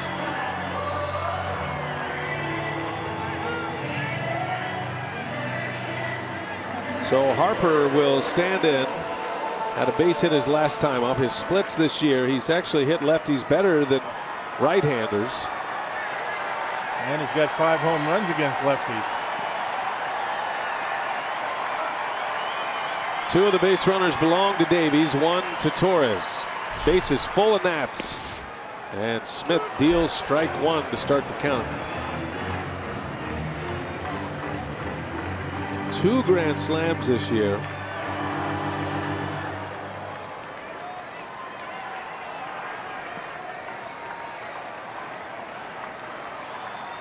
Drew, Revere, and Worth aboard. 2 singles and a walk as Harper takes a ball down and away. Fastball that time. Smith reaching back for a little extra, hit 93. Yeah, you can pitch him away. You got to get it down in the zone. He will take it to left field with power. Never had a hit against Smith. Minimal at-bats. 0 for 3. The 1-1 and a swing and a miss. That was a nasty breaking ball by Will Smith. Big break on it, but he left it up, but it was away. Wants to get that pitch down a little bit more, but it was off the plate. Harper tried to pull it. Put yourself in the mind of the pitcher. What do you throw him here? Same thing in the dirt. 1-2 the count. Lucroy will be on his toes to block this one, if it is. And a fastball called strike 3. Will Smith with the sneak attack. And Bryce Harper got caught guessing. He's down on strikes. The inning is over. The Nats strand him loaded.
Bryce Harper strikes out on a Will Smith fastball to end the inning and strand the bases loaded. Bryce Harper is going to be at the All-Star game. San Diego, it's coming up next Tuesday, 6:30 p.m. Central, and it is only on Fox. And Rock, how about that matchup with Smith against the All-Star starter Harper? Yeah, striking him out with the bases loaded on a 4-pitch sequence. First pitch to Harper was the best one for him to hit. That was a hanger up in the zone. You know, fastball off the plate, then a nasty slider for a swing and a miss. And everybody thinking slider in the dirt. Fastball catches the outside corner to catch him looking. And yeah, slap of the glove. I don't blame him. That was a great sequence right there. That's a tip of the hat for Bryce Harper. What a performance by Smith to get out of a mess. 5-2, Brewers lead the Nats. Here's Chris Carter. The new pitcher is Matt Belisle. Trinan came on, gave up 2 runs in the 7th, 1 earned, 1 unearned. Remember, the inning started with an error. And 16th appearance for Belisle. That ball's hit hard center field, way back. Revere, he looks up over his head, and Chris Carter is on his way to second with a double. Blistered that one over the head of Ben Revere. Yeah, you don't want to be leaving sliders up there to Chris Carter, and Belisle lucky to get that one back. He gets a little bit underneath, and that's a big fly to center, and Carter hit that one a ton. A breaking pitch, it didn't do much, just kind of spun up there, and Carter hit it hard into center, right over the head of Ben Revere, and no chance for him to catch it. Lead off double. See the Brewers get that run rate back here. Good way to start the inning in the 8th. Brewers have had 2 two-run home runs in this game. Hernan Perez in the 6th to give the Brewers the lead, and then Aaron Hill extended the lead with a 2-run shot last inning. Perez hit one right center with 1 out in the 6th. His first home run in nearly 2 months. It was a biggie. Hit him when they count, right? Nats jumped out to the early lead tonight. They scored in the 2nd on a Rendon RBI single. And then the Brewers quickly tied it up in the 3rd. Aaron Hill had an RBI single with 1 away. And then Perez had the home run to put him up. Hill strikes again with a 2-run shot in the 7th. The home run by Perez, his last time up. See you later. Second row out there in right center. Gave the Brewers a 3-1 lead. Well, it had to be a great feeling. Perez not known as a power hitter, but we saw a little bit in spring training, and he's shown it this year. He's hit 4 this season.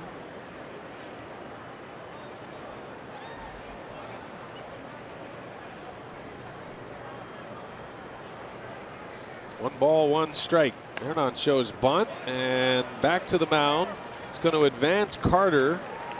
Sacrifice bunt for Perez. That's not a bad idea. Do what you can to get Carter over to third base with less than 2.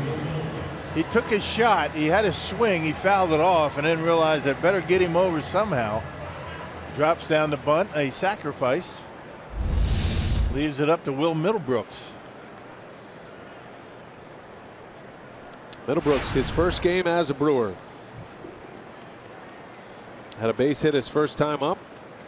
Shot one through the hole between 3rd and short. He's 1 for 3 tonight. Got a runner at 3rd. The infield is in. Middlebrooks takes a strike. Middlebrooks was injured early in the season in Colorado Springs. Had an oblique injury on his right side. I was talking to him about it before the game. He said it was really cold to start the year and didn't get loose and tried to push it and ended up tweaking that oblique, and it took him a while to come back. Sounded like what happened to Jeanette in Chicago. Of course, Jeanette and the Brewers caught his early. He only missed 2 weeks. A little over 2 weeks. Middlebrooks a little bit longer. His overall numbers still very good at AAA though. 282 average, 10 homers, 47 RBIs.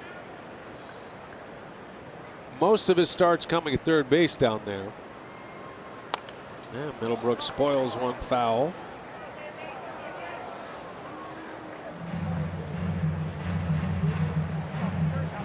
Middlebrooks for Colorado Springs this season had 3 grand slams. First player in their franchise history. They've been around a long time in AAA. And he did it in about a month span, late May to late June. He had 3 grand slams. Ooh, up and in. Did he go? He did not. Wow. Boy, that Washington Nationals bench is all over Greg Gibson. He started that bat, then he kind of used his body to continue, and that was pretty close. Ooh. See the way he keeps that bat right by the shoulder. That easy could have been called. Yeah. I mean, that was pretty obvious that he went there. Got a break. Yes, he did. See if he can do something with it here. 1-2 the count.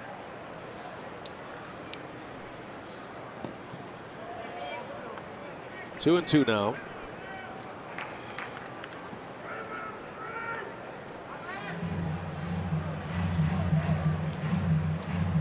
Those of you who might have seen Middlebrooks play in Boston, you'll notice a little bit of a change in his batting stance, as Rock was pointing out earlier. He's not quite as wide open. He's still open, but not like he was. That was the big change for him. And down he goes on strike. So he chased a high fastball and a strikeout with a runner at third. Now 2 men are out. That'll relax the Nationals defense in the infield. That's a big strikeout for Matt Belisle. The guys down at the end of the bench for the Nationals were looking over to Greg Gibson, asking him if he went. Oh, really? And Gibson was kind of jawing back and forth, all in good fun, I guess. They're going to walk Flores here. It's an interesting move. You got a left-hander in Flores. Scooter Gennett is going to come out and pinch hit. There's nobody warming up in the Nationals bullpen. This is one to think about here.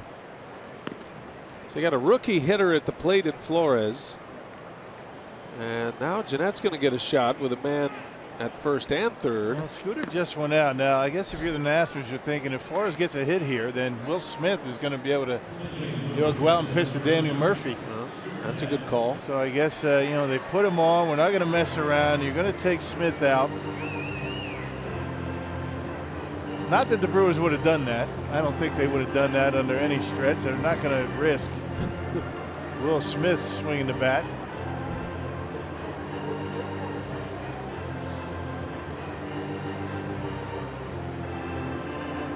Well, the Nationals forced the hand of the Brewers, and now we'll see if Scooter Gennett can cash it in.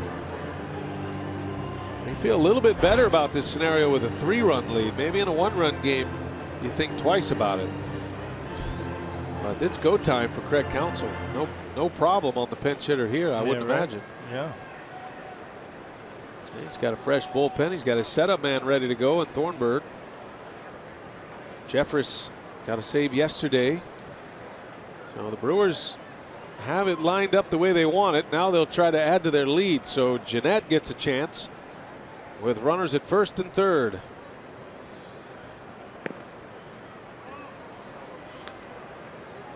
Scooter's really been swinging it well. He's had a good road trip. He's 5 for 16 on the road trip. He was named the Brewers Player of the Month in June. Hit .322 in the month.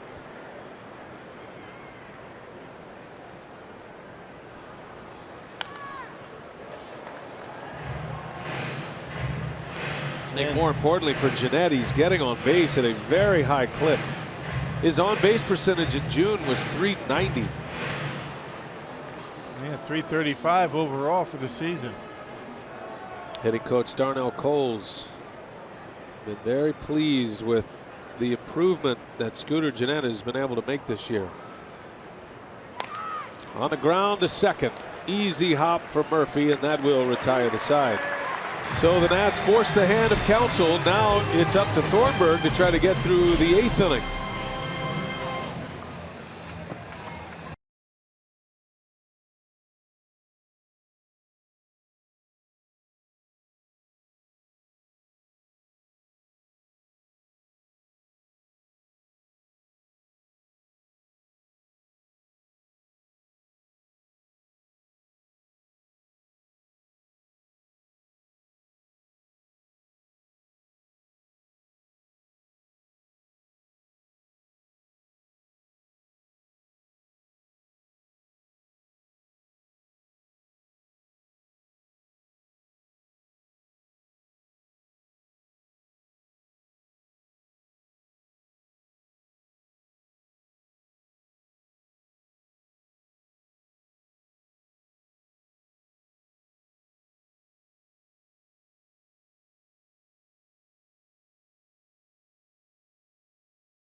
Paul Harvey moment. Now you know the rest of the story. That's a lot of information in a very short period of time. That was pretty good work. Meanwhile, changes for the Brewers. Neuenhuis will enter on a double switch. That's going to move Flores to right. And the new pitcher is Tyler Thornburg, who faces Daniel Murphy to start the inning.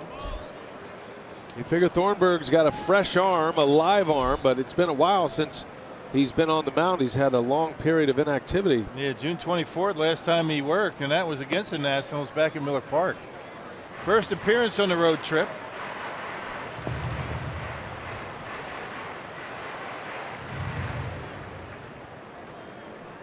Thornburg has been pitching well out of that setup role. He's actually gotten a few saves this year as well. There's a strike.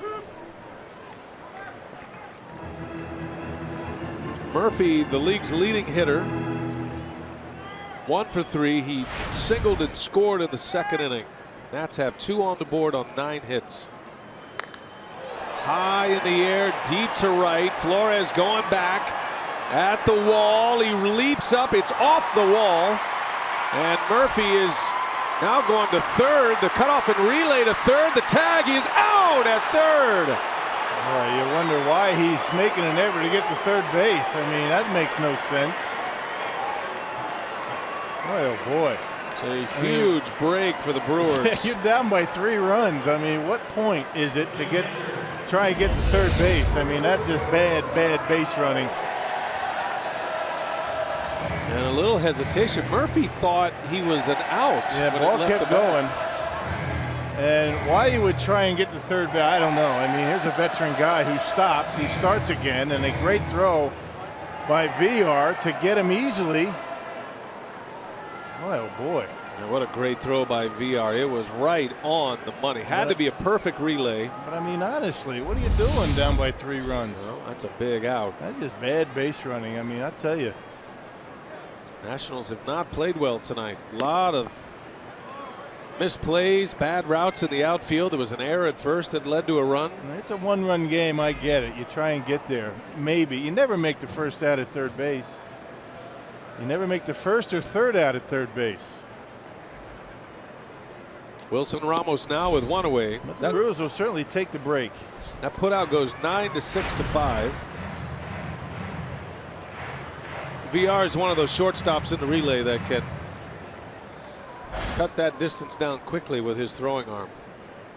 I thought it was interesting too. He threw it right into the back of Daniel Murphy. Yeah. Murphy slid head first, and the ball appeared for Middlebrooks perfectly right on the bag. Yeah, but it's not even a matter of your scouting report on your shortstop. I mean, in the game situation will tell you whether you should take a chance or not.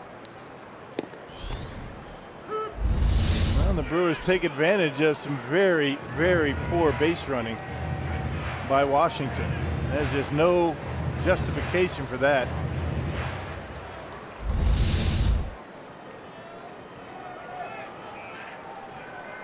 Ramos up there in a 2-2 count.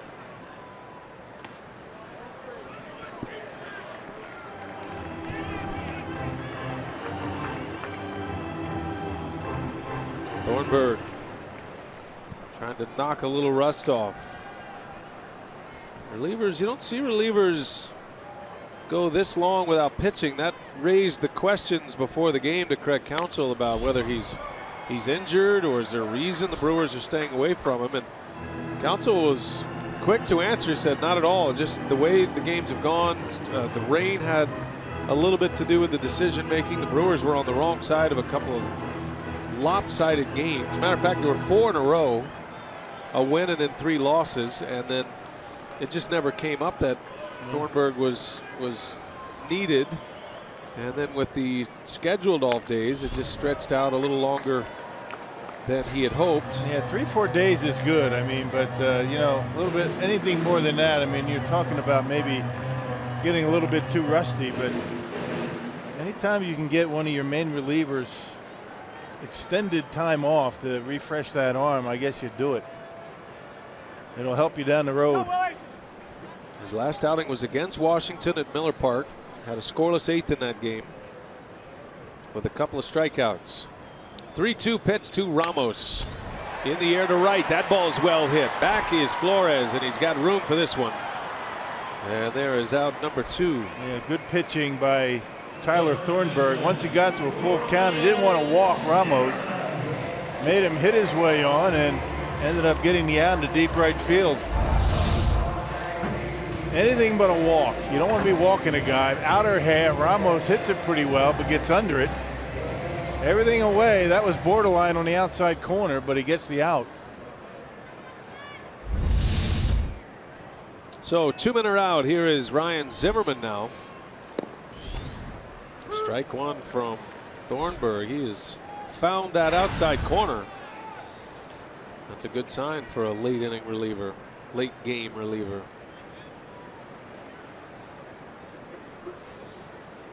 Back out there is Lucroy, and he's got Zimmerman to chase. 0-2 now. Each club with 10 hits tonight. Nationals have stranded 7. Brewers have stranded 7 as well. But have 5 on the board. 2 two-run home runs in this game. Hernan Perez and Aaron Hill with the key home runs in this one.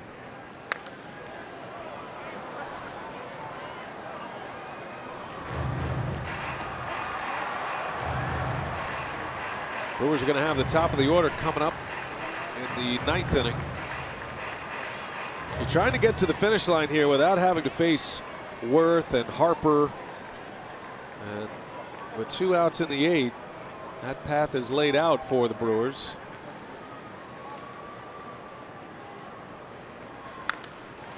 Zimmerman, left center, over to make the play is Neuenhuis. And a base running blunder to start this inning makes it an easy one for Tyler Thornburg. Gives up a double, but faces 3, and we go to the 9th with the Brewers up 3.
Baseball tonight on Fox Sports Wisconsin, brought to you by Potawatomi Hotel and Casino.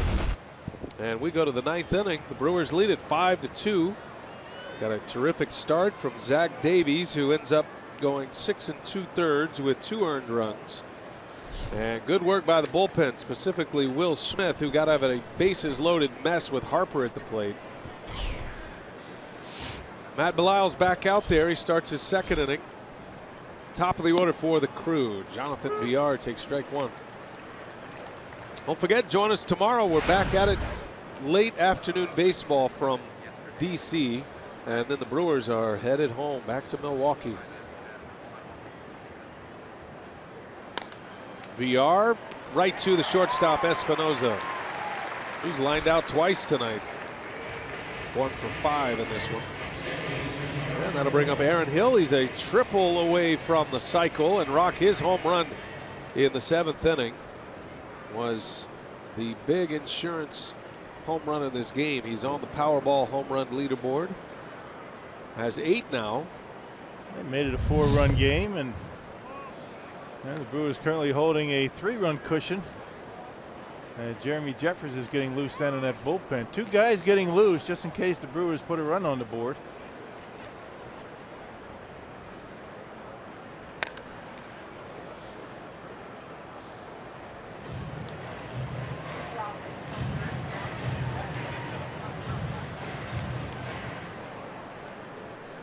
Hill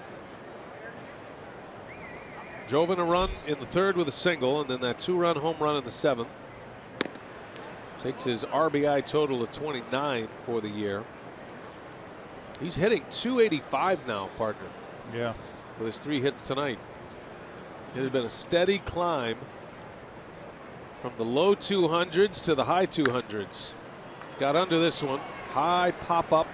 Second baseman Murphy is waving off, and he's got it for the out. Yeah, first 5 weeks were not very good for Aaron Hill, although, you know, he did hit in some bad luck. He did hit some balls hard. Hit him at $150, but boy, has he been hot since.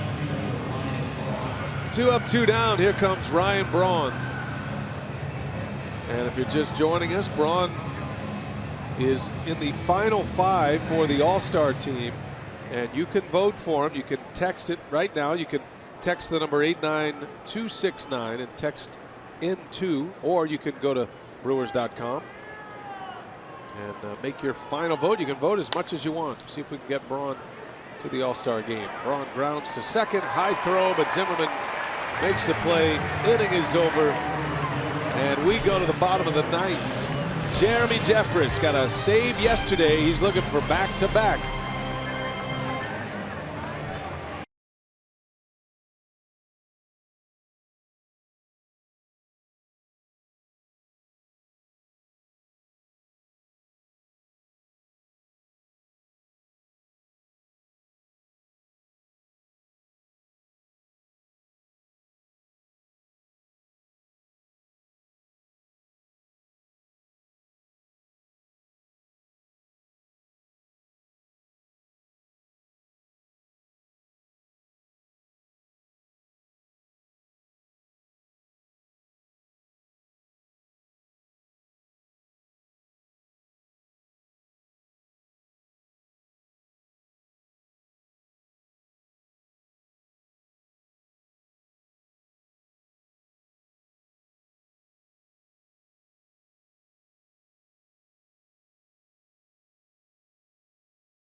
We go to the bottom of the 9th inning in D.C. Jeremy Jeffress trying to lock this one down. It's 5-2 Milwaukee.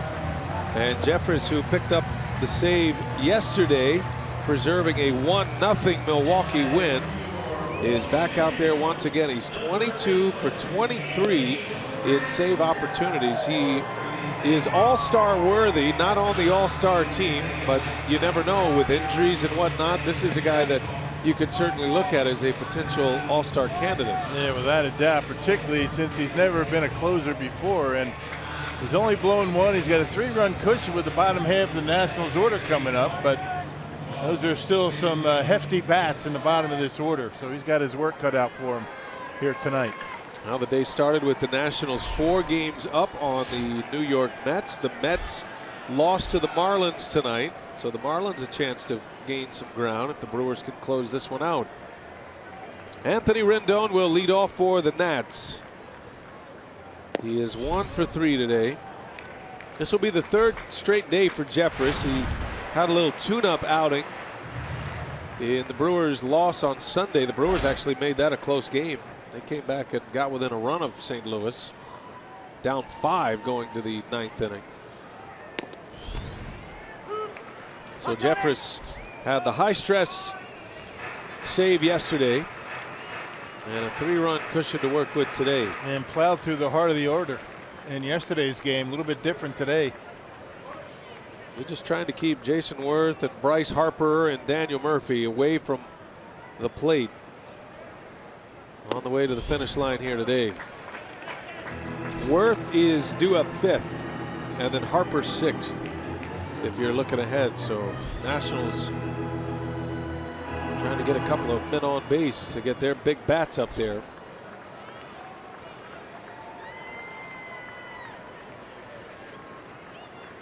Two balls and a strike on Rendon. Misses low, 3-1.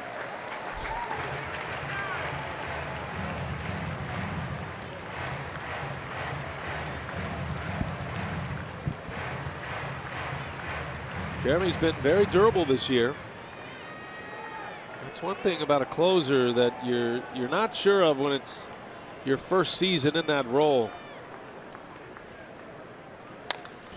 Bouncing ball, that's through, a base hit. That was a pretty good pitch, but Rendon with good piece of hitting there to slap that one into right field, and the Nationals have a man on to start this 9th inning. Stayed right on it. Good movement by Jeremy on a 3-1 pitch.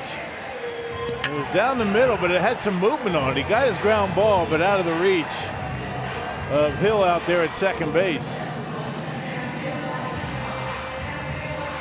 So a man on with Espinosa coming up. This is game 2 of this series. The series finale is tomorrow. Brewers will have 3 against the Cardinals at Miller Park before the All-Star break. Hope you'll make plans to join us at the ballpark. Great time to be in Milwaukee, Wisconsin. Got Summerfest rolling along. Brewers are coming back. Summertime in Milwaukee, great time to be alive. Espinosa now, and a shot, a base hit. Oh, just like that, the Nationals putting the pressure on. Now the tying run is coming up. That's what we're talking about. The bottom of this order is not like most bottom of the order in baseball. I mean, these guys can hit. Espinosa, the National League Player of the Week. That pitch up in the zone, he goes right with it. And now danger time for the Brewers. You got the top of the order looming. Tying run comes to home plate. Clint Robinson, who homered against the Brewers in Milwaukee. Don't forget, tomorrow we're on the air at 2:30. Our Miller Lite What's on Tap. Garza against Roark. Late afternoon start in D.C. for the finale of the series. Garza hoping he's going to be pitching for the sweep. A lot of work to go now. The Brewers, nobody out in the 9th. Clint Robinson, the Nationals pinch hitter. On the ground, Jeffries has it, goes to second, out there, throw to first, in time, a double play. Jeremy Jeffress starts a 1-6-3 double play, a huge moment in the 9th. 2 outs with 1 swing of the bat. Well, you love the way he took his time. He got that comebacker. Realizing he has a big guy at the plate. Watch him take his time and get a good throw to second. Didn't rush it, didn't throw it away, and they were able to turn the double play easily on a big 2-seam fastball at 95 miles an hour. An easy double play for the Brewers. It is interesting. There are a lot of closers that are not the best athletes, right? Jeremy Jeffress is. And he showed some athleticism there to start that double play. Now, here's Revere. And Jeffress can end this one with the leadoff hitter at the plate. If Revere reaches, Worth will bat as the tying run. Well, right now, the tying run is on deck. That's a big part of that double play. Revere with 2 hits tonight, 2 for 4. Slow roller, first base. Carter's got it. He'll go to the bag, and the ball game is over. The Brew Crew coming up big in D.C. again. Jeremy Jeffress notches the save. A 5-2 win for Milwaukee. Aaron Hill with 3 runs batted in, including a 2-run homer. And for whatever reason, the Brewers have the Nationals number this year. They've won 4 out of 5 against Washington this season. How about this pitching staff? The way they've been able to handle a very good offensive team in the Washington Nationals. It's been impressive. Zach Davies goes to 6-4. Jeffress with his 23rd save of the season. And that sets us up for Brewers Live. It's coming up. Jeff Grayson standing by in our Fox Sports Wisconsin studios. Take it away, Jeff.